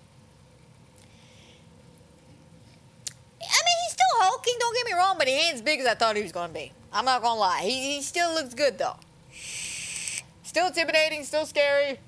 His chainsaw really fucks with me. There was actually a scene during the village boss fight, or the village showdown fight, where I jumped out of a window, went underneath the platform, and then tried to scoot out between one of the house's alleyways. And there was a cut scene where he came up behind me and started wielding his chainsaw back and forth, knocking down the platform. And this guy grabbed me at the same time, so I'm facing the Chainsaw Man being held down by a guy, and I nearly shit a brick because I almost got killed right there. But I loved it, though. I loved it. We have, of course, the Plaga return, the Villagers return, the Cultist returns, the Granado, which is the blind guy, he returns. All very similar, except design-wise, they made him a little bit more creepy, kind of like Sadler. They just added more detail. Especially Sadler's back of his head is very bald and creepy with like weird holes and shit. Like, it was very off-putting. I'm not gonna lie, very off-putting. But yeah, the Plagas and all of them, they still look the same. Some of the Plagas is a little different by their mannerisms, like the Parasite ones. They now hop on the back of these guys, and then they just rapidly run at you like they have rabies or some bullshit. Like it's some serious crackhead energy. I'm not gonna lie, some serious crackhead energy. Some of these other ones, like the Demogorgon ripoff one, with the big mouth teeth thingy. I forget which one that one was called, but yeah, that one. Really scary because that was really hard to kill. And it can eat you in one fucking move. Just one move. If you're not paying attention, you don't hit the L1, boom, you're dead automatically off the bat. Like, there's nothing you can do. But the Granado, He's still the same, still blind, wielding his fucking Freddy claws around. Still got killing with silently and shit. The villagers and the cult members, again, they got more details. They have a little more lines and shit. There's now women cultists. I noticed that. Like, in the original one, I noticed all the cult members were guys. In this one, they actually have women as cultists. Who knew? One of the newer villains they added was the Brute, which is like a little mini boss. He shows up. And, oh god, what chapter is it? It's when you go back to the, it's when you're in the barn section. He's there. He even shows up on the island with the machine gun, being the machine gun brute guy. He's not just that brute. The dogs, or the camellos, as they're called, they come back. I already talked about them, how they show up. The regenerators, they're still here, still just as creepy, but I will say their design is a little different because they made them fat. I mean, I don't mean like fat like a sumo wrestler. I mean like jelly fat, like jelly fat. It's adorable, scary but adorable because they're so tubby. But they still are creepy. They still make weird noises. They still slide everywhere and shit like a goddamn steak. Oh god! And there's so many more of them in this version, by the way. So many more. There's so many more. Like, you know, in the original one, I think you fought what, 3, 4? No, 4. About 4 or 5 of them. And this one, you got about 8 to 10. It's ridiculous, but I don't mind it. The Iron Maidens are still here. We got I'm gonna say them wrong. I can never have been able to pronounce their names, but the Armadars, the knights with the plagueis inside of them that you have to shoot their heads off. We have the bugs. The soldiers, still all the same. The Chainsaw Sisters now, they're a little different because of their intro, where originally you had the optional boss fight with them, where you could choose whether to go left and fight them or go right and fight the El Gigante. This one, you have to fight them, and the way they're introduced is pretty badass. I'm not gonna lie. Like, Leon's gonna reach for something, had a little handle so he can open up a door, and 2 chainsaws come through the door, and he's got to do a backflip off of it. And he's just like, "Oh, I'm sorry, I didn't realize that was yours. My bad." You know, I'm more of a one-woman kind of guy, though, and he starts shooting and shit. Like, it's pretty great. It's pretty great. I loved it, though. They still have the same design. They're still blindfolded, still in lovely little dresses, still fast as fuck. Delago, who is the lake monster, he's still the same. I'm gonna be honest, I liked his design choice. He's like an overgrown salamander in this damn lake. Love him, though. His jump scare is still there. I know that's very popular. I have a YouTube clip, if y'all haven't seen it, on a YouTube short, that got somewhat popular with that jump scare, because I wasn't even aiming at the water. See, originally, you had to aim at the water a couple of times and shoot, and eventually he'll come up through the dock and eat your ass. And this other one, there's a medallion hanging underneath the dock. So I was like, I'm going to get that real quick. And I missed the first shot and then shot the second one. As soon as I hit the second one, it comes out of nowhere and eats my ass. Scared the shit out of me. He was super sensitive. That's all I had to say. He was super fucking sensitive. Like, he needed to take a chill pill. I'm not going to lie. The El Gigante, their design is roughly the same. The first El Gigante you fight is, still the same look. Now, the second one you fight, on the other hand, he looks a little different. They painted his face. He's got, like a nice black stripe on it.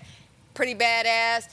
They took away the BDSM one. I think we've all remember seeing that one during the fight that you have underground with 2 of them, that you could drop one in the lava. One of them straight up looked like he belonged in the BDSM department. I'm not gonna lie. He had like chains and like shit around his chest. Like y'all remember that episode of Rick and Morty with the Inception one where they're going inside a dream within another dream? Y'all remember Mrs. Pancakes or Mrs. Butterworth's dream?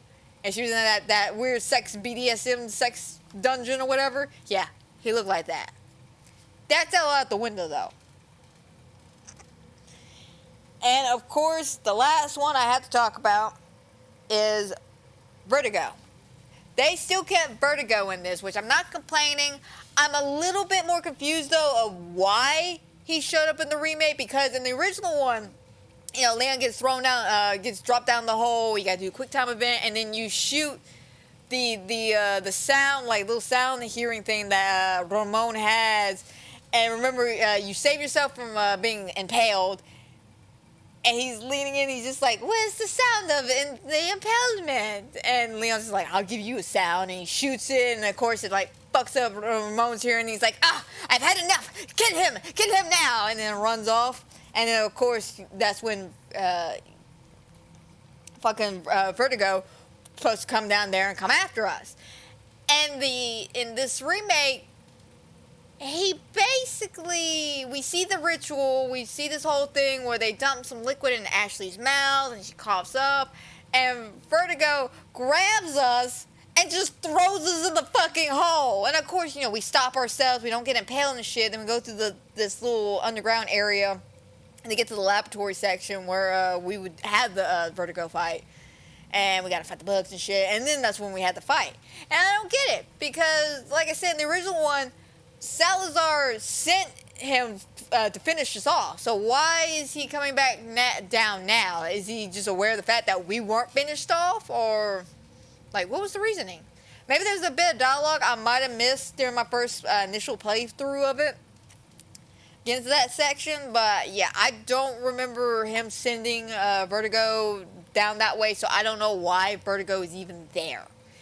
I guess, it's part of the game, so they got to keep it, but it just didn't make any sense story-wise because there was no mention of why Vertigo was even sent down there. Again, there might have been some papers or a piece of dialogue I missed, so when I go back and replay it again, off-stream yet again, and do a fun little edit video for you guys, I'll double-check that shit, but as far as I know, as of right now, I might have missed something, but it doesn't make any sense why he went down there.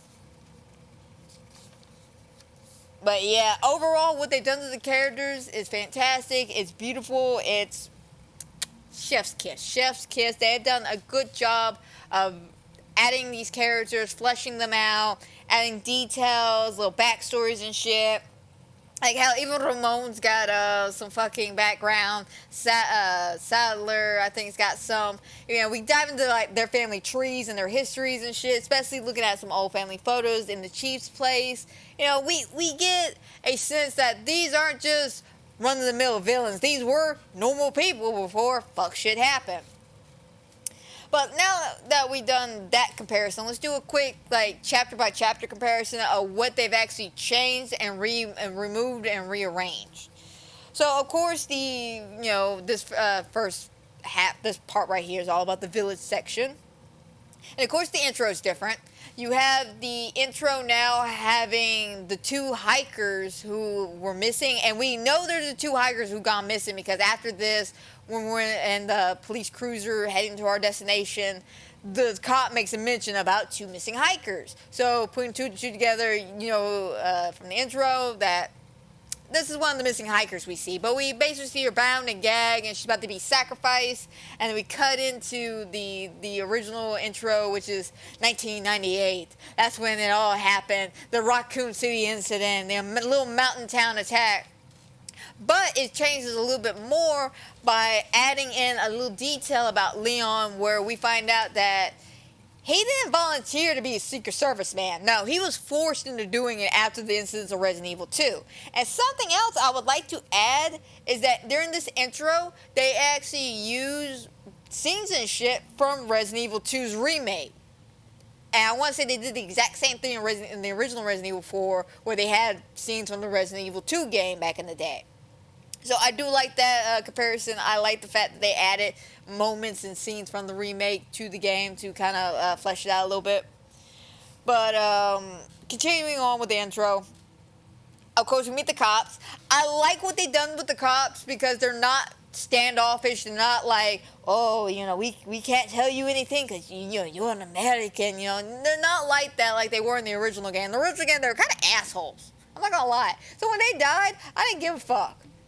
Which also didn't make any sense that, if they're assholes who are helping your cause, why are you going to kill them? But now it makes sense. See, in this one, they're a little bit nicer. They're willing to help out, and they're chit-chatting and shit. And of course, you know, we have the whole thing where one of them has to go pee. Well, in the original one where he goes to pee, you know, we have a little inner monologue for Leon, and then we keep going on our way. In the remake, this is where the game basically picks up. The guy goes out to go pee for some fucked up, strange ass reason. He's just like, I hear a strange noise in this general direction. I'm gonna go walk over there until I don't come back. So, because he does that shit, Leon's gotta go find him, and his partner sends him that way. And of course, you know, we get into the house, we see the dead body, we try to talk to that one guy, and he basically cusses us out. Now, I will say, something I found very interesting about this first interaction with this villager is, it's impressive that they actually made Leon be fluent in Spanish. In the original one, if y'all remember, you know, he's just like, hey, have you seen this girl? And he shows a picture of Ashley, and the guy calls him a bastard or something in Spanish. And Leon's like, oh shit, my bad, bro, you know, whatever, and he goes to walk off, and that's when he gets attacked. And this one, he tries to talk to him in English, guy doesn't answer, so he then asks him the same question in Spanish. And I was so impressed by that. I was just like, oh my god, they made him speak Spanish. They made him actually be prepared for this fucking mission. Holy shit. But, you know, after all that shenanigans and shit, of course, we lose our cop buddies. We're on our own. Now, I will say, this game, mapping-wise, is a little bit more lenient than the original Resident Evil 4, where certain sections felt more not as open. Like, there was literally, like, blockades leading us into a straight road and shit. Which I can get, because a lot of wandering off and shit really makes no sense. It really makes no sense when you're literally just trying to get the point A to point B. But that intro is a little different, like I said. Everything else is still a bit the same, except for the dog thing. And like I said earlier, with the dog, we get him later during the chief section. So he's not in the intro, he's later on in this section. And then of course we have the main village fight with the whole, you know, hey, where's everybody going? Bingo, you know, that joke. Which is still a good fucking opening. I still love that opening. It was just even better in the remake because the fucking burning cow. The burning cow got me. I'm not gonna lie, the burning cow got me.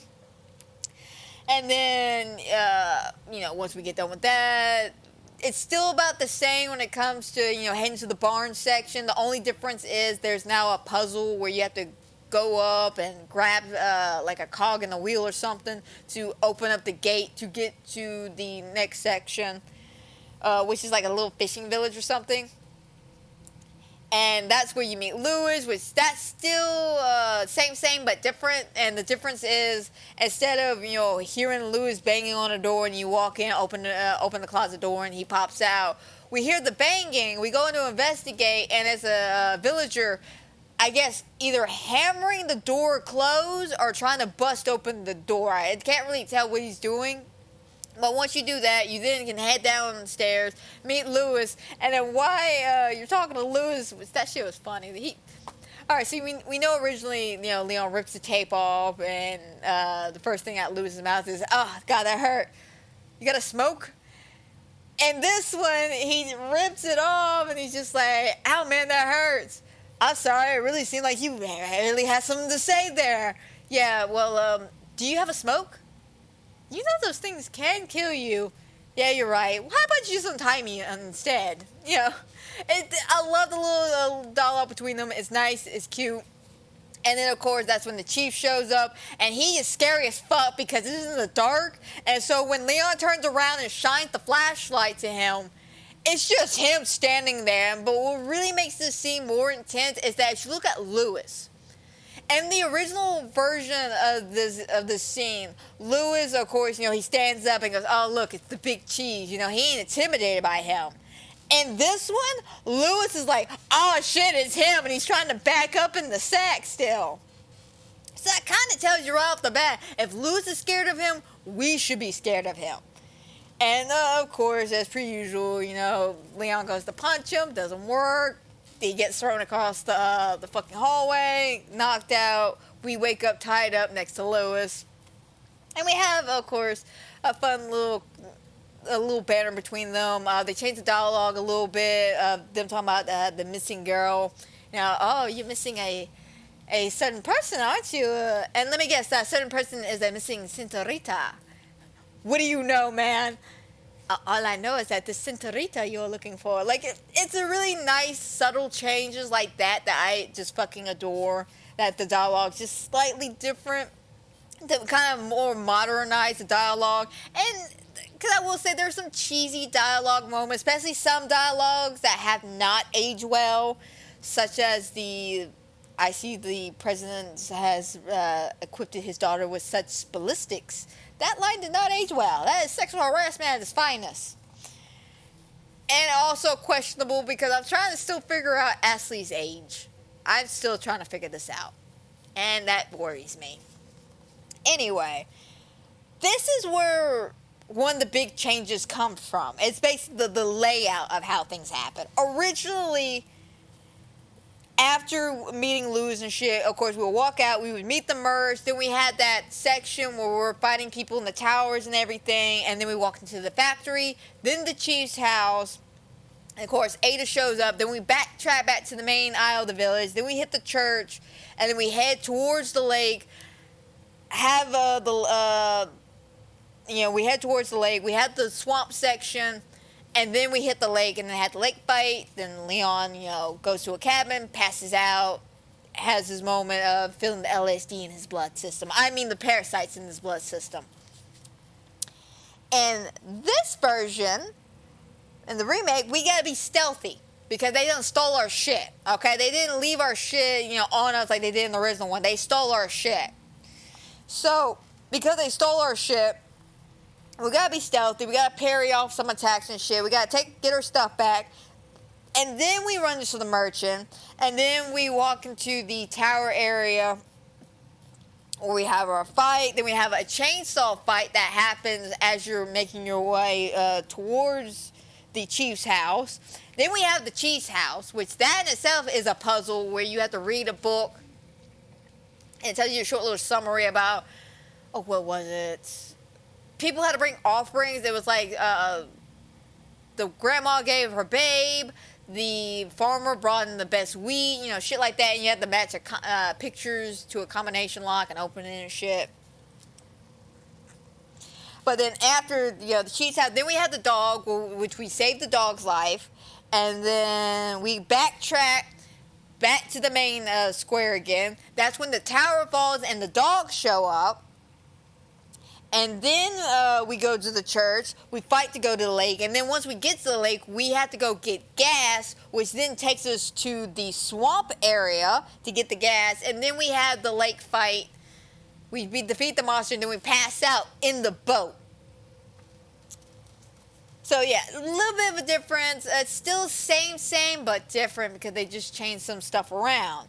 Of course, they changed a little bit of how we get to the church after the lake fight. Originally it was we, wake up in the cabin, we go to this next section. Of course, that's when we get our first look at the Plagueis. We had this whole scene where we just watching this guy walk in and then it comes out of his head and shit.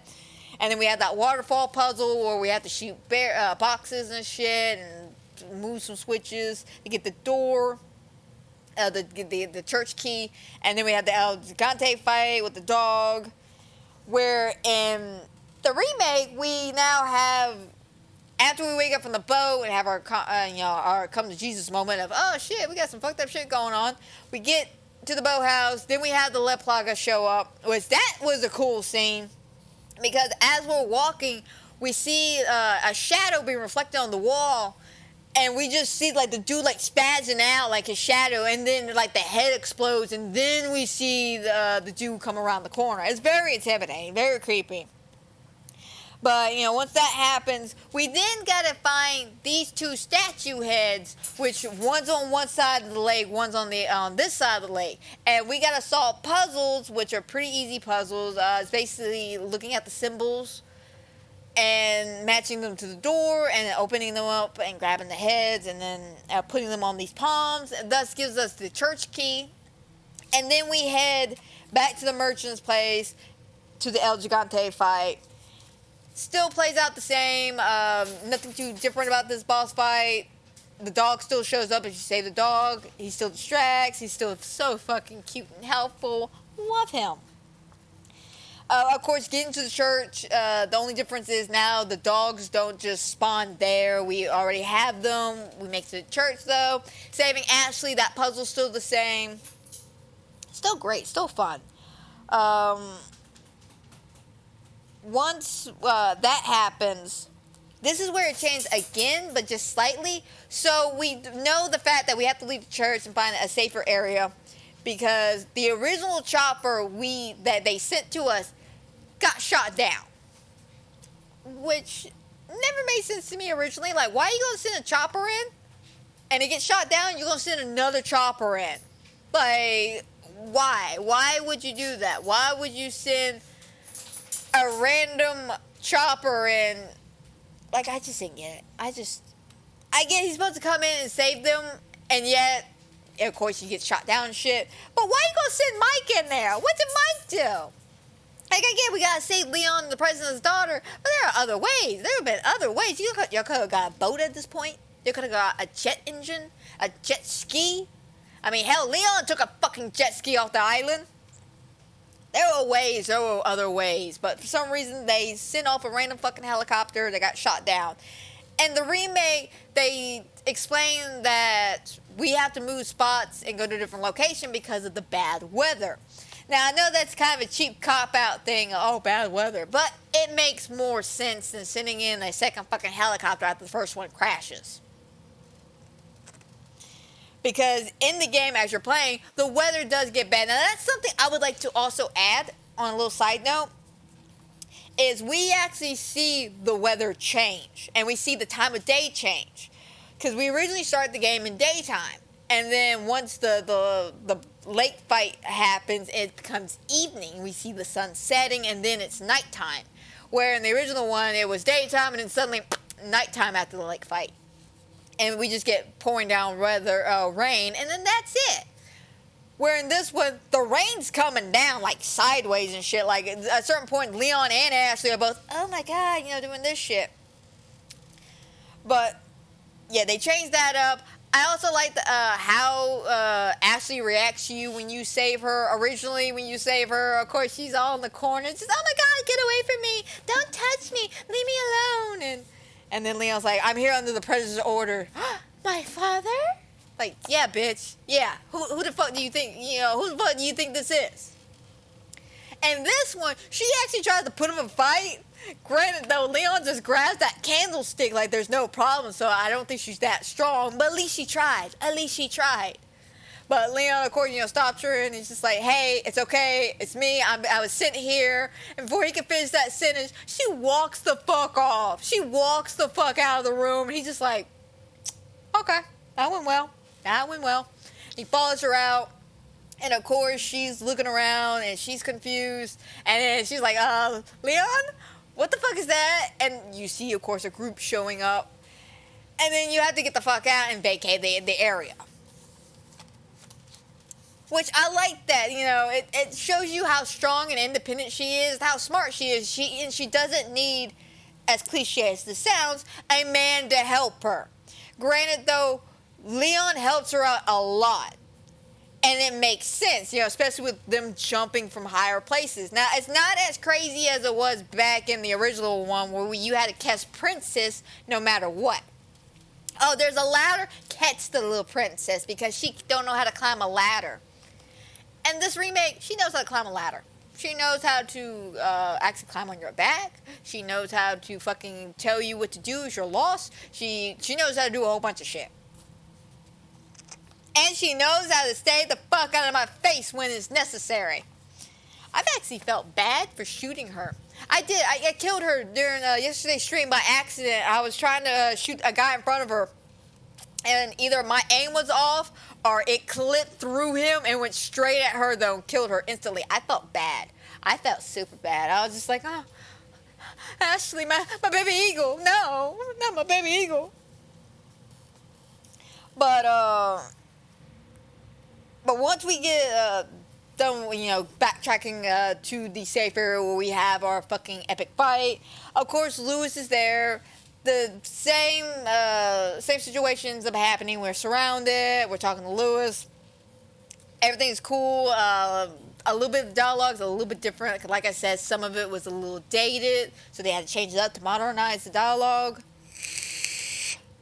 The fun winter bantering. Of course, the Brute shows up for this fucking fight.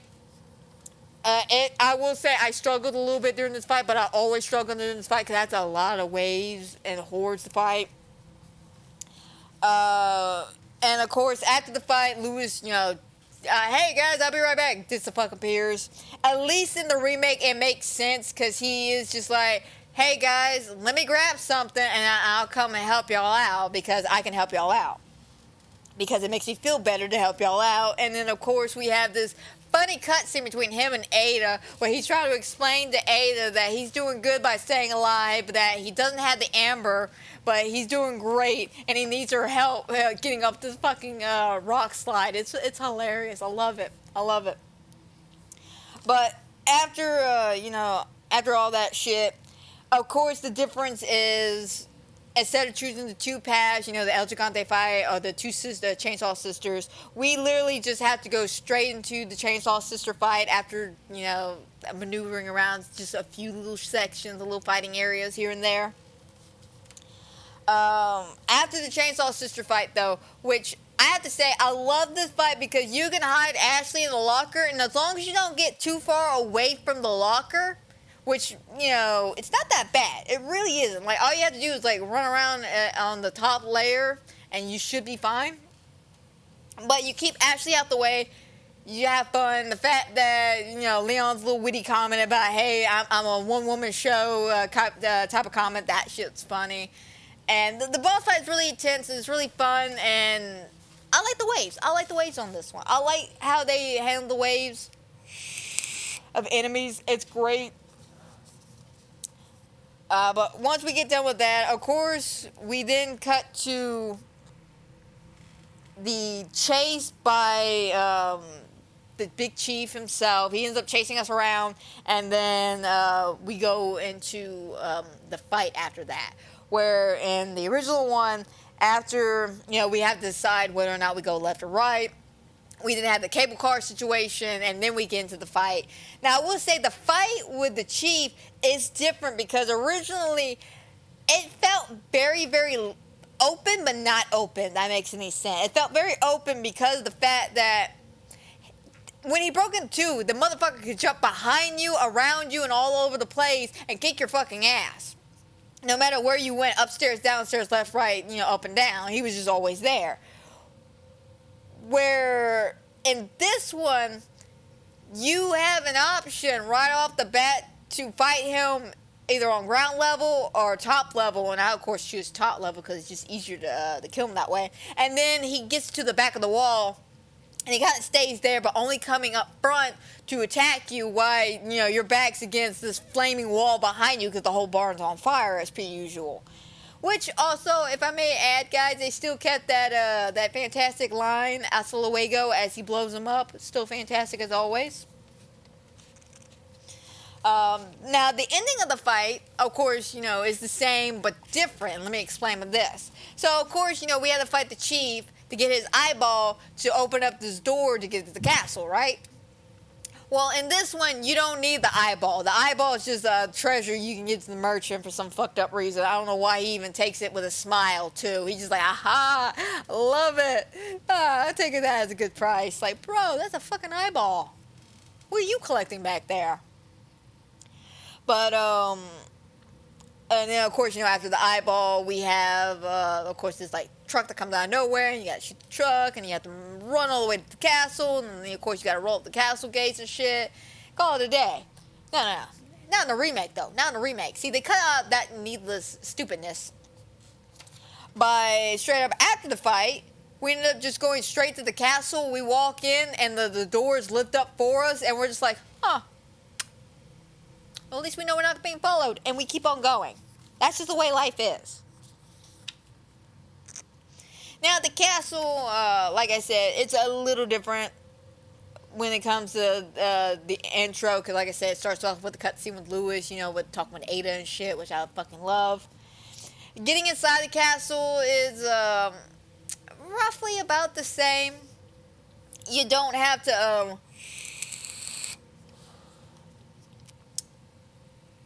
right off the bat, yeah, you don't have to go get that key or whatever. You basically get inside, or trying to get inside. You got the catapult bullshit, which they, again, like I said, they cut out that whole part where you have to go and get the key to get inside to get to the catapult section, where I think it's basically you just walk in, you have a couple of fighting moments, and then you walk into the next section, there's a catapult. Which they kept the catapults basically the same. You still get them with a grenade, sniper, blow them up and shit. This is where it slightly gets a little different yet again, guys. Where after the catapult thing, we went into the castle. Then we had a sword puzzle, a cutscene with Lewis, you know, talking about how he dropped the antidote or whatever to keep us from coughing up blood. Then we get the key inside. Then we have Ramon's intro, and then we have a little small puzzle. That's it. In the remake, we have it where after the catapults, we just walk into the room and Ramon makes his entrance. And again, I love Ramon's entrance because of the fact that they made him into an actual adult. That it's intimidating, even though he's short. He's still intimidating though. At least I'm not making fun of him for, you know, yeah, kill them now. You're like a little fucking child. But at the Ramon's intro, of course, we didn't go into the dungeon section where we had to fight the blind guy, the Granado. In the original one, we walked our happy asses down there. And we had to shoot some bells and then got his ass and then we carried on with life. In the remake, they force us to fight him by making us walk into the dungeon. And then we, not Ashley and us, but just Leon, falls to the floor. And we had to fight him in this open room with no bells or anything. And of course, it's all stealthy tactics. We have to stab him in the back with a knife, which I love that shit. Like, oh my god, my butt clenched at one point. Because he went to swing, he barely missed me and then started walking towards me and I was in the crouch position. I'm like crouching around. I'm like, oh shit, no bro, no, back the fuck up. Like, just back the fuck up. Just, nah. Scared the shit out of me though. Loved it though. Loved every second of it. So I like what they did to this boss fight. Instead of using these bells to distract him, you can just walk up behind him, stab him, walk off. Oh, excuse me, moi. But stab him, walk off, and then have him have his little tantrum. And then as long as you didn't touch the chains that are hanging on the ceiling, you can defeat him in a couple of stabs. And I like that. But this is also where we differ from the original one. Because after that fight, of course, you know, originally, you know, right when we got done with that, we walked to the next room. And then there's that whole water section where it's like we're in the open grand hall with all the little water fountains and shit. Or pools of water. And the remake, after that, after we had the fight with the Granado, we didn't have a quick little sword puzzle, a little bit longer than the one we had in the original one, where we had to swap these swords around that told a story. And then we have a little phone call from Ramon over an intercom, you know, basically taunting us, saying, "Give us the go, Mr. Kennedy, and it'll be all right." And I was like, "No, Ramon, it will not be all right." And then, of course, we have this water section, which they changed this section a little bit because it's no longer water. I think it's oil or black goo. One of the two. But there's black oozy water-like shit just oozing out of the fucking craziness. And I will say there's something I learned about this section. Because, you know, there's this whole, like, turning of the wheels so you can raise up these platforms so you can get across it and shit. And you have to do the same thing in the original one. But in this one, they give you an option to choose whether to let her do the top one first or the bottom one. Now, of course, me being me originally when I started doing the bottom one first. And then right when I did the bottom one, I had her go up top and do the top one, and then she got surrounded, I got surrounded, and we kept dying. So I learned that if I sent her up top first and then did the bottom one, we wouldn't get surrounded, because for some reason when you do that second one, it's just a whole bunch of them come out of nowhere and you have to run for your fucking lives. So I just learned, send her first, then this, and watch her back, and then worry about the rest of the group. But after that section, we lose Ashley. In the original version, of course, like a bitch, you know, Ashley, are you alright? I'm fine, leave me alone. And she runs off and falls into the rather obvious fucking trap. You know, like, it's obvious. It's a dead end. There's all this weird shit on the floor, and you're gonna step on a very clear nothing on that wall. That screams bullshit. That just screams bullshit, and yet she runs in this direction. She gets caught like a dumbass. And of course, Salazar called, and he's like, oh, we caught her. Because for some strange reason, his castle had booby traps everywhere. Like, he's prepared for this shit. And this one, it's creepier. I'm not gonna lie. It's fucking, like, it threw me the fuck off when this happened originally. It threw me the fuck off.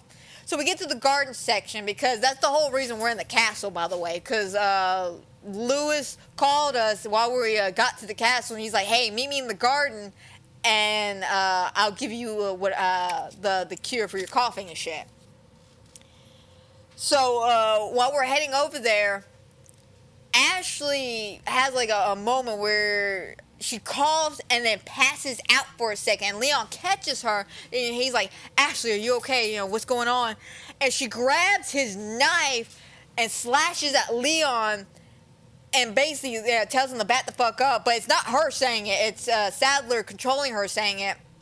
And then she puts the knife to her neck, backs up, calls him a child, and then basically has a door or a gate closed between them, separating Leon and Ashley.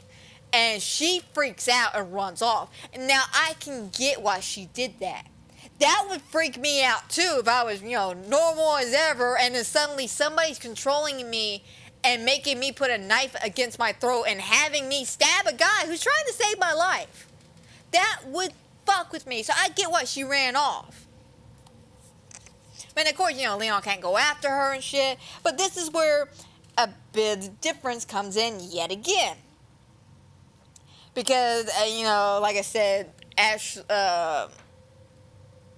Ramon ends up calling, Leon after Ashley gets kidnapped, and he taunts him a little bit. And then we go to the bug section that's under, in the dungeons or whatever. Because remember, he's like, oh, my pets are fine and shit. And then we had this main room fight where we're got to fight that guy with the red hood with the upside down statues and shit. And then, of course, we chase after him. We had the machine gun fight, the 1, 2, 3, 4 painting puzzle. Then another little fighting arena right after that, which leads us to the garden, which leads us to Ada meeting us and shit. Now, that's a lot to take in, especially a lot of the fighting areas. Mainly just the fucking red hood fight with the machine gun and shit. That's what took most of my time during this section. Now, in the remake, they changed it to now, after Ashley gets kidnapped, you go into the next room, you have to fight the guy with the red hood, which they changed him now. He now has this ability, this crazy fucking ability, to summon the Plagueis within the body of the cultists and shit. So you gotta take him out pretty quickly. If you don't, you're gonna get surrounded. And at one point, I got surrounded. I got fucking surrounded, and it scared me because they buddy blocked the door, and I couldn't get out, and they're like everywhere, and I was just like, oh my god, I'm gonna die. Can someone just please fucking move? Took a minute, but I got them to move. But you gotta fight them, get a little red lantern, open up a door. Once you do that, then you meet Ada. And it's actually a nice little meeting, Originally, when you meet her, hey, it's been a long time, Leon. How you been? What's going on? Hey, I'm just here because I gotta do some shit later, and dips out. And this one, Leon's like, huh, after 6 years, this is the entrance you give me? It's nice. And then they have a little fight with a knife and shit. And of course he says what Krauser says to him about, close encounters always use a knife. And of course, Ada being all mysterious and shit. Oh, I don't work in tele, Leon. Forget about the girl. Grab your ass and leave, man. Just grab your ass and leave. And of course, Leon's like, oh, fuck no. I gotta go save this girl. And she's like, I figured. I'll catch you later. Peace. And then dips the fuck out. No goofy, exploding glasses or anything like that. She just pulls the Batman. She just pulls the fucking Batman, leaves. Just out the window. Just poof. And then you have a little small, I'm talking about easy fucking puzzle to solve at this door. And then once you get done with that, you then go outside the castle. And then you have technically a second El Gigante fight where you have to go through the castle, avoiding him throwing boulder rocks at you. And you have to get to the cannon, grab the cannon, and shoot him with a cannon. Now, of course, he doesn't die. And we had this epic fake out where he falls off the castle walls, and at one point, you go to the lead and he grabs you and you fight him off and shit. And he doesn't die. We'll see him again later when we fight him again with Lewis. But, yeah, we take care of him. And then we find Ashley, and she apologizes about everything. She didn't want to hurt him, and this is actually a very nice moment between them. Having a human for real moment, oh, you had the Plagueis too? Are we in trouble? Are we gonna be okay? And Leon's like, hey, I got you, girl. I got you. We're gonna get out of this shit alive. It will be okay. It will be alright. And then, of course, we have the gardens, and that section of the garden's a little different too, because now we have to do this thing where we have to climb towers and pull a little thing, let flags down to open up the door so we can go into the next section. And it's actually nice to have Ashley with us to help us out, because she's got to hold a fucking door and shit. And of course the wolf dogs are there, and we got the cultists and shit. So it's a very nice section. It was very nice, and again, I enjoyed hanging out with Ashley, so it was nice to have her back so quickly. Compared to the old school Ashley, where I was thrilled when she was gone and miserable when she was around. And it's the opposite for me on this one. I'm thrilled when she's around, and I'm upset when she's gone, because she's just fun. Hell, even in the shooting gallery, if you have her or Lewis with you, they have fun little comments to say even there, which I love that shit. But, after we save Ashley, we go to the garden section. This is where, yet again, we have a bit of a difference. We have the two puzzle thing. Where, as Leon, you did this by yourself with the rising floor. We had to go into a section, and they dropped the floor down. You had to shoot everybody so you can move the switch back to put the floor up so you can grab the head statue. And, of course, the cage fight. And like I said earlier about this scene, that they changed it to where now you have Ashley with you. You do the rising floor one, you do a picture one where you have to sit at a table and ring a bell that matches a picture or painting in the room that you're in. And of course you have to fight with the knights and shit that originally was supposed to be with Ashley in another section. But all that combines to a very satisfying scene of this cool action moment where they cage Leon and he tells Ashley to run, and they're trying to shoot Leon with the crossbows and shit, and he grabs this one guy, stabs him in the head, and then uses him as a shield to block the flaming arrows to protect his ass. I'm like, oh hell yeah, that's some badass shit. And then, but because, we're not involved in that shit and we're following Ashley now. Now, this is where Ashley's mission is a little different. Where in the original one, we had this thing, where after the garden section, we then go to help Ashley out. We do, of course, we still have the two puzzles with the cage fight and the rising floor. We're actually in the cage fight for the original one. But then, once we get done with all that, we solve those puzzles, we do what we gotta do, we run to Lewis, who unfortunately dies by Sadler's penis. I mean, tentacle thing out of his back. That thing, yeah, that thing. Totally not a penis. Totally not a penis. But Lewis dies, we have our no Louis moment. You know, very sad, very dramatic, very just. Louis, he got done so dirty right there, because then right after Louis dies, we gotta fucking save Ashley's ass. Which, that's just fucking annoying. I'm not gonna lie, that's just fucking annoying. Just, you had to, like, save her from the trap, and then save her from the people who are trying to grab her from the trap. And then once that happens, you then cut to Ashley doing her own solo thing. Now, in the remake, I will say, it's creepier. It's way creepier, because she's gotta deal with the knights. The moving fucking knights by herself. She has no gun or weapon or a way to kick the helmets off. No, she's just gotta run. That poor baby's just gotta run. But it's very intimidating. It's very intense. I like the darkness. I like the new shit to it, especially the fact that you can see the golden armor creature, that you have the option to fight as a side quest when you're down there as Ashley. Grant, you have to fight as Leon after this scene, but I love it though. I love the little attention to details like that. But once we do that, and we say, in the remake, Ashley comes through. She saves us from the gate. She gets a key, throws it, and unfortunately, Ashley gets kidnapped by Vertigo. And he straight up just grabs her by the waist and then walks away with her. First of all, I gotta know this thing. Does this motherfucker not make a sound? Because he is quiet as hell. He is quiet as hell, except during his boss fight. He makes all the noise in the world. But when he needs to sneak around and be stealthy and shit, man, it's quiet as fuck. But, unfortunately, like I said in the remake, Ashley gets kidnapped, and this is where it also differs yet again from the original source material. Ashley's kidnapped, and Ada calls us to help. We have a little scene where she calls Wesker and explains, "Hey, my little dog is doing what he can to keep distraction, but we're still looking for the Amber, by the way."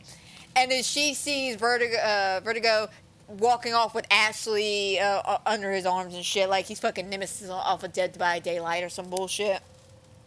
Where in the original one, after this particular scene, when we get back with Ashley, of course we have our little meeting moment, and then we have to go into this next room with this lava section. That was kind of pointless. And then we have the knights, and then we have a couple of more, one small puzzle that we have to solve there.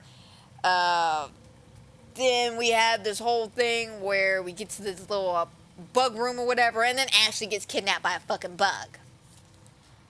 I thought that was very annoying that we saved her just to get kidnapped, just to save her again later on. Where this one, it felt more smoothly how she got kidnapped and then found and then kidnapped again. The first time, of course, separated us, which did its job. It separated us. But, of course, Leon found her before anybody else. Then Vertigo showing up to take her makes more sense than a fucking bug flying out of nowhere, grabbing her and then taking her to Ramon. But yeah, no, I like that little part right there. And of course we had the bug section as well in the remake. It feels a lot more smooth, a lot more clean, easy to get around, very simple. And then we get to the tower section. Now, originally, this one's a little different as well, because originally you go through one tower, then fight all that bullshit, and then you go into the next section, which is where the two Granados are at with the other people that you have to fight in that one little room. Where in the remake, we don't even have that one tower. We just go straight into that one area where we fight the Granados. And once we get done with that, we actually get to see the ritual that's supposed to be performed, which is where they have blood on Ashley's face in a weird symbol from the like the girl from the opening of the game. And they're holding her down. Of course, Leon's being held down by Vertigo, and we see them bring out that black oozing water shit, and they pour it in her mouth. Of course, she coughs, and then Vertigo takes Leon, just chunks his ass down a fucking hole. Like, down a fucking hole. Like, it was ridiculous. Like, he just... I was just like, damn. I mean, again, compared to the original one, where after the fight you get there and you're not even in time for the ritual yet, Ramon just and drops your ass into the trap and shit. But the difference is, after that, of course, we have this whole section where in the remake, instead of just hopping straight down into the vertigo fight, we have to now crawl through a, not sewer area, but like a cave section, underground cave section with water and shit. And there's the fucking bugs, and they're like goddamn snakes in there. Like, they literally slither on in, pounce and beat your ass and then run off. Like, you gotta be quick when it comes to shooting them. Like, they were fucking pissing me off, I'm not gonna lie. But you got that build up, and then you get to the vertigo fight. Now, the vertigo fight is slightly different. Just slightly. You still gotta freeze him to shoot him and shit. You still gotta either kill him or wait the 4 minutes for the elevator to show up. That's all still the same. It's how you freeze him. Instead of running to these tanks and knocking them down and then freezing him and then shooting him and then he runs off, you have to give him this device to hit these buttons so it'll quietly freeze him, and you have to shoot him and then run for your life because he's still after your ass. It took me a minute, but I got him. I was very proud of myself. Got that trophy and all. So proud of myself. I was like, Jesus Christ. Because it took me three times. Because the first time I died. The second time the elevator was there, but I wasn't done, but I ran out of ammo. The third time I was a bit more prepared. And then, of course, you know, we run into the mine section. Now, the mine section is definitely different. Okay, there's a lot of fluff taken out of this section. And, of course, we have Lewis still with us. And he's actually with us from this point on until he ends up dying at the end of this section. Which is sad, because I still wanted him to live. So, we start the mine section. Of course, we drop down to the elevator. And we have our chainsaw fight. We have our El Gigante fight with the two of them in that one room. We could drop one in the lava. With the remake, of course, Lewis is there, like I said. He gives us something to help us suppress the plagueis within inside of us. He decides to tag along. It's great. I love him during the El Gigante fight, because he's like, oh, there's two of them. One for me, one for you. We got this. Unfortunately, the one we fought from the castle, he's got armor on, so he's a bit of a pain to get, but I ended up having to just drop his ass through a hole. Like, I didn't feel like fighting him. The other guy, I took down, no problem. One guy with chain link armor, though, whoop, straight in the damn hole. And then, once we, you know, get done with that, and the original one, you know, after the El Gigante fight, we didn't have this bug section underground where we had to go through the caverns and fuck with the lights and shit and then burn down this door. And then we had like another little fighting arena underground where we had, no, it was fighting arena before we got underground, where we fought a bunch of people above ground, then went underground, fought a chainsaw guy and a bunch of other people. Then we hit the minecart. And the remake, we go straight from the El Gigante fight to the minecart. So we cut out that needless fluff right there. And the minecart section, like I said earlier, they changed it in a beautiful way. You now have to be more aware of your surroundings. The fact that the chainsaw guy is there and he's being a fucking adorable little man in this little cart. Like, I'm sorry, that's just fucking cute. Like, you have to see him, guys. He's just sitting there in the cart, right? He's, of course, facing you as he's coming up. But he's got his little chainsaw in his hands, and he's just so happy to be there. Like, he's like at a ride at Disney World, just, hi, Leon! Loved it, though. I love their interactions. I love the shit all around the mine that you have to shoot, all the people you have to shoot, all the things you have to shoot. Just love it. It was a fun Disney World ride. It really was. Unfortunately, though, after the minecart, because there's two parts of the minecart, by the way, because you had your initial minecart ride, then you and Lewis hang out in a little section real quick, you know, with some bugs and shit. And then you have more of the minecart. And then once you're done with the minecart, Lewis is talking about how great this is, how far they've gotten, and then he gets stabbed in the back by Krauser this time. Not by Dick Sadler by fucking Krauser, who stabbed him in the back, by the way. And I'm sorry, I find that very cowardly. If you gotta stab a man in the back, you a bitch. You a bitch. Like, stab him up front, man. Look him in the eyes when you're gonna kill a man. Look him in the eyes.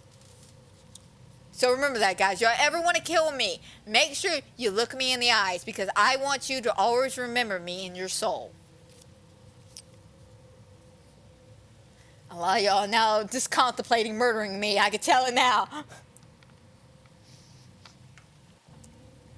But after that, we didn't have this really like nice, not quick time event, a really nice knife fight between you and Krauser.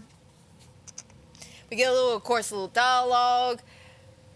We don't get interrupted this time by Ada. We end up just finishing up the fight, picking it up later, basically.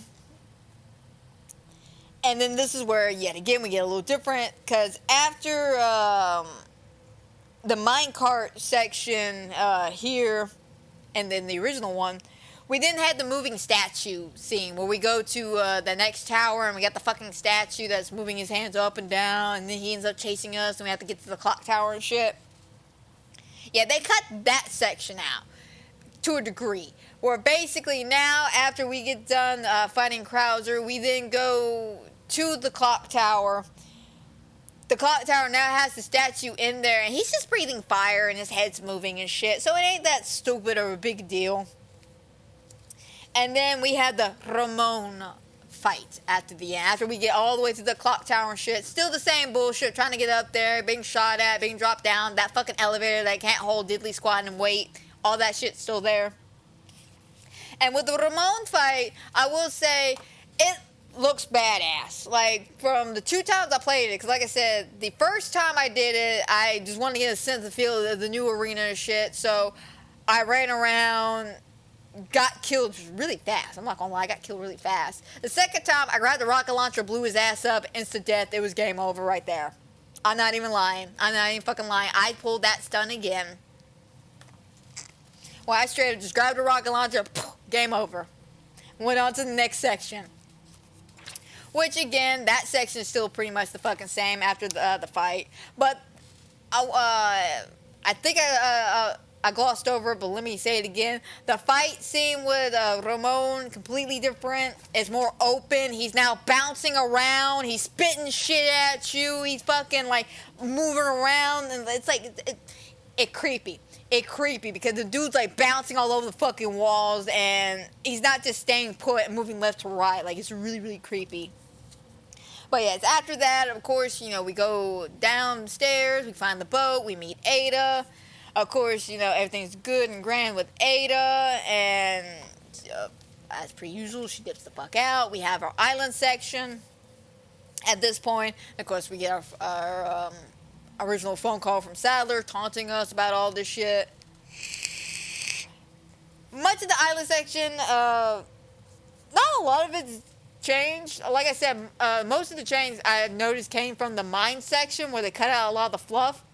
And some of the order shit they did in the castle. There's a few differences here on the island, but not like some crazy fuck. Like, they basically added and mainly combined it shit more than anything else, and took out more unnecessary fluff. But you have, you know, of course, the island, the intro with the whole fighting scene. Now, I will say, this one's more intense than the original one. Because the original one, of course, you got that fucking spotlight on you.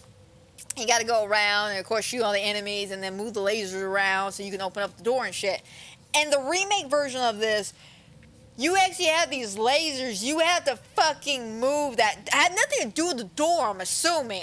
I'm assuming it has something to do with the fact that these are fucking automatic weapons. And as you walk in front of this laser, you're gonna get shot at. I don't know. I didn't fuck with it.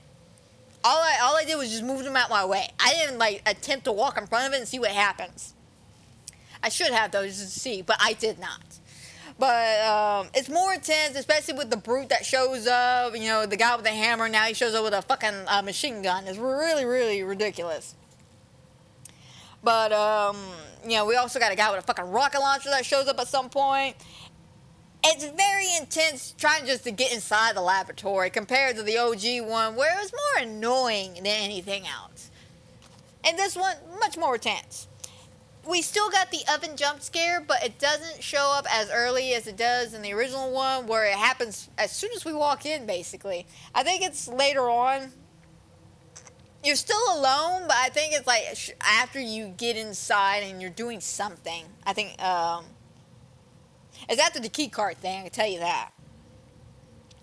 But in the original one, of course, we had the jump scare oven guy, and then finding Ashley's different. Where in the original one, he looks through a camera, we see her banging on the door. Leon, help! Like, bitch, what if Leon wasn't here? Have you been screaming his name this entire time, and Leon wasn't even here? Okay. But, yeah, we find her that way. And in the remake, we're walking through and we look through a window and we see her tied up, knocked out in a bed. And he's like, oh shit, I gotta get to her and shit. And that's where we get the key card thing. Now, I didn't see the radio tower in the remake. I might have missed it. I don't know. I don't think it's there though, but on my next playthrough, I'll take a look at it and see if I can't find it. It may not be there, and it just might have been one of those sections cut out, because it's really pointless. It really is pointless. There's no point in having this radio tower scene, except to have more cutscenes. That's it. But other than that, it's really fucking pointless. But, we now have it when we find the key cards. We don't just go to one room, wake up the regenerator, grab a key card, go to the next one, wake up that generator, grab the infrascope and all that shit. No. Not in the remake. In the remake, we now have it where we gotta get the key cards, right? So we now have to go to the laboratory section and start fucking with the power of the lighting system. And each key card has one of these regenerators in there that we have to fight and or survive a few minutes with. And yes, we still have the scope and all that shit, but now it's kind of a little out of order, and now we have to get a wrench to get this last key card that's inside of one of these regenerators. Which, by the way, guys, I spent about 10 minutes running around trying to find this fucking wrench and didn't realize it was in one of those regenerators. So just remember that. It's in one of those regenerators. So after we have that, of course, we have the oven jump scare there in the remake. But we have nothing too crazy or different from the key cards in the original one. We still got a fun little mini game. It's not like the one with the arrows and shit. We now gotta do this fun puzzle mini game where we gotta power up the whole grid and shit. It's really nice. It's really fun. Very challenging. I liked it. I liked it a lot. But once we get the key cards and shit, of course, we save Ashley in the original one by shooting 2 guards and opening up. She's like, oh, Leon, I'm glad you're here. Oh, Ashley, I'm glad to save you. Let's go. In the remake, though, because they care about character development and shit, they have Leon, inject her with the suppressing the, hold off her coughing and shit, and he stays there with her until she wakes up. Like, he doesn't carry her, he doesn't move her or anything. He doesn't even try to wake her up. He stays there until she wakes up on her own. Which, I like that. And, of course, they have a nice conversation. They talk about Lewis and how he died and how they're going to do this for Lewis. Because she seemed really, really upset that Lewis died. Because Lewis, I think he made a better impression on her in the remake than he did in the original one. Which shows you why she actually cares when he dies. He actually is a little nice to her. He's not so sexual towards her. Even though he does make the jokes about him being loved by the ladies. Especially as he was dying. He was just like, this is a crime to all the women out there. This is going to be a cold Lewis world. Lewis without Lewis world. God, it was so cold. Like, I'm just like, bro, are you that much of a ladies' man? He truly is, though. He truly is. But, another little fun thing, of course, is this little master unlocking joke that we have that she says when she's going to unlock the door. She's like, I got this, Leon. I can figure this out. Now, I'm just like master of unlocking now. It's just like, aw. I didn't realize you were Jill. Fucking cute as shit, though. And then this is where a little bit of the difference comes in at. We then of course, walk out of the room, we have a bit of a fight, and then we jump down into the dumpster area where there is more of the Iron Maidens and shit, and then, of course, we have the wrecking ball scene where we have to break this fucking door while we're finding El Gigantes, while we're finding the cult members and shit, and this fucking lava room. And then we have the double door switch. We walk in and we both have to, pull the switch at the same time. And then once that happens, then we get to the bulldozing scene, have that shootout. Then we lose Ashley, then have the U3 fight. And this one, like I said, we had that cute moment between them, little character development, them talking about losing shit. And of course, we fight our way to the double doors this time. Instead of going to the wrecking ball and shit, we just fight our way through our pre-usual shenanigans, get to the double doors, pull the button. We have another fighting area, and then that's what takes us to a wrecking ball, an actual wrecking ball. Like, not just like pull a switch and it comes from the ceiling. Like, it's an actual driving wrecking ball that Ashley has to control, and you have to defend. And it's actually not a bad boss fight. It's not a bad wave fight. It's challenging, especially when they got some popping up from behind the bulldozer or the wrecking ball. You got some climbing fences off the edge of the fucking map. You got some other guys just spawning in out of nowhere. Like, it's some crazy shit. But it's fun. It's challenging. I like it. And then once we get done with all that shenanigans, of course, we lose Ashley again. This time it's also different, of course, Sadler shows up, he goes, let the parasites in, come Ashley, and he controls her, punches Leon out the way, or Leon gets punched out the way, and Ashley just quietly and so subtly just walks with Sadler out the fucking door, and Leon throws tracking device, tracks her ass down, and of course takes us to the U3 fight. And the remake, it's now a little different. Because he still shows up. We now get this wonderful, wonderful visual of him with his cloak off, with his fucking bald ass head, and those holes in his head. Oh, God, it's disgusting. He looks disgusting. And he proceeds to control Ashley and basically grab Leon's gun and try to shoot Leon with the gun. She's fighting him all, like, you can see her shaking, she's crying, going, Leon, no, I can't do this. And she's shooting, like, the bitch behind him and another bitch behind him. And then eventually, it's either the gun runs out of bullets or something ends up happening, but when she goes to click it at Leon, nothing happens, drops the gun. Leon is kind of frozen there because he's being controlled with the parasites, and then that's when Sadler basically takes off with her. She doesn't willingly go with him, unlike the first time, where he's like, come with me, my child, and she's like, all right, let's go. This one, she's actually fighting tooth and nail. She does not want to do this shit. But after that, we then jump to a little fighting arena, and then we fight with Krauser. Now that fight scene basically plays out the same, except there's no sudden destination, sudden self-destruct moment, tower exploding. There's none of that shit. There's actually a nice moment when Krauser is dying that he looks at Leon and goes, I'm proud of you, rookie. Like, you done me good. Like Krauser knows. Like, in some aspect, it feels like he knows that what he's doing is wrong, and that he was somewhat controlled. It feels like he was somewhat controlling the situation, because who the fuck looks at their rookie partner after trying to kill them and going, you know what, buddy, you did a good job, you made me proud, like, I'm glad you killed me.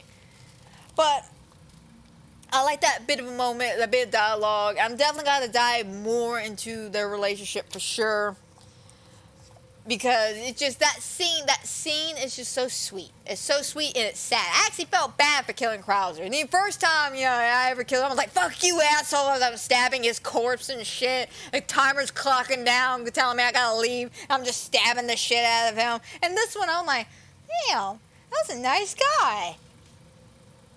Really? But nice guy, though. I'm just really, though, like, you're making me feel some shit, game.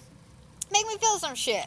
So, of course, after the Krauser fight, we didn't have the helicopter scene, which I like what they did in the remake with this.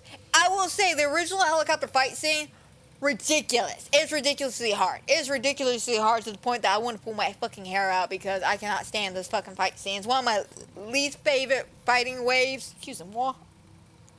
It's one of my least favorite fighting waves I've ever had to deal with. It's my least favorite out of the bunch. It's just, I fucking hated it. But now I like this. This remake did a good job on it. It's still challenging. Don't get me wrong. It's still fucking challenging. It's still fucking challenging. But it's nice. It's a little easier. They're not bombarding me. They're not swarming me. They're not like fucking gang raping my ass and shit. No, it's just they're equally spread out. It gives me time to back up, do what I gotta do, reload, do my shit, all this shit. It works out well. Mike still dies at the end, and we still don't have justice for Mike. Hashtag justice for Mike, man. Justice for fucking Mike.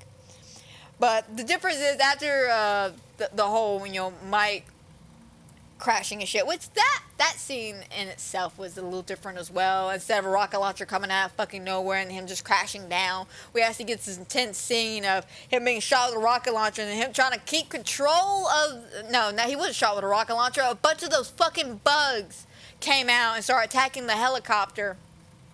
And he was trying to keep control of the helicopter, lost control, and ended up crashing it. So that is a little bit of a difference, but Mike still doesn't make it. Now, the difference is, after that, of course, we go into the next scene. We talk with Ada. Leon attacks Ada, of course. And then we go down to this little, like, dungeon section, prison section or something. We could do a quick run-through, or there's one little regenerator in there that we can fight. And then we have another little like, arena fight, and then we save Ashley, where in the remake, we don't even talk to Ada. We go straight into the prison fight, which they've extended. They've actually extended it and added more of these regenerator guys showing up out of fucking nowhere. It's fucking creepy as hell. It makes me panic. Bless you. Bless you, Aries. Sorry, my dog sneezed, and I think it scared the shit out of her and me. But they extend the prison or dungeon section. There's more of these little motherfuckers everywhere. But once you get done with that, we go into the arena fight, and then we save Ashley, which is a little different. Again, the only difference is Ashley being weak and shit from her being, I guess, fucked up from all this plagueis and shit. Leon's got to carry her ass out, which I usually would mind because I hate carrying motherfuckers. The only time I didn't mind carrying a motherfucker anywhere was during the Blair Witch, where I had to carry the dog, and I just refused to put that dog down. I was like, no, me and this dog, we're going to the end, man. We're going to the end. Felt the same way holding Ashley. I'm like, me and Ashley, we're going to the end, my girl. We're going to the end. We're just doing it. But, Ada still shows up. Ada still saves us. Sadler still gets distracted by her and all this shit. But, yeah. Now, we get to carry her ass. And, of course, we get her there. We get the plagueis out. And then Leon collapses. And then she saves Leon. And there's a whole thank you moment back and forth. It's really fucking cute. It's really fucking sweet. I love it. Oh, my God. I love it. Like I said, I love the character development they added. And then, of course, we have the fighting scene with Sadler, which that one is a little different as well because of his phases. They changed the amount of phases he has, and the fighting arena itself ain't like these two platforms that you just jump back and forth on. Like, it's a bit of a more of an open area. You have to run through until his final phase, where it's literally you're in a small little ass arena. He's just right in front of you, and you have to just like wait it out and shoot him until Ada throws that rocket launcher. And then you had the jet ski moment, which, again, it's the same jet ski thing. We have to run through the buildings collapsing because the whole place is about to explode because Ada has got to set some kind of explosion off because she's always got to leave with an explosion because Ada. And then we have, more nice moments between Leon and Ashley as they go to jet ski off. Ada calls Wesker. Wesker tells her about his plans of world domination. Ada turns that shit around. She sees Leon on the jet ski with Ashley, and then they fly off onto the sunset, and then that's it. That's literally it, man. They don't have any of the separate ways campaigns or nothing like that, which I'm not too terribly upset about. Like, I like them, but I can get why they probably pushed them to the side. We hopefully can get them as DLC. Hopefully, I don't know. I can only hope though, because I enjoyed this remake. I can't wait to continue playing it tomorrow for the stream, and of course I'm probably gonna play it again this weekend. Is do like a third playthrough of the game. But I think I done rambled on long enough about Resident Evil 4. I done a pretty decent comparison. I'm not like an OG good person to rely on when it comes to comparing old school stuff to new school stuff, especially like video game stuff. I just enjoy talking about it, especially seeing what I see and comparing it to. You know, just the little like details of the little scenes or moments that were added or cut and stuff. You know, I'm not one of those people who dive straight like into it and like every little detail I gotta fucking find, every little comparison, like every little thing. You know, I'm not that type of person. I'm just doing a basic comparison of the two. Like I said, I've done something very similar to this when I did my Dead Space one. I do plan on doing a Resident Evil month at some point where I talk about the CGI movies and the games and the franchise itself. Like, I do plan on doing some more stuff with Resident Evil. This ain't the end of Resident Evil. This is only the start of the year with Resident Evil.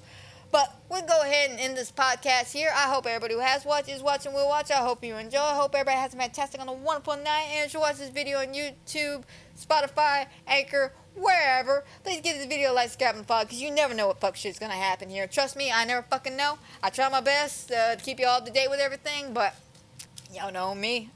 I'm not very good with scheduling.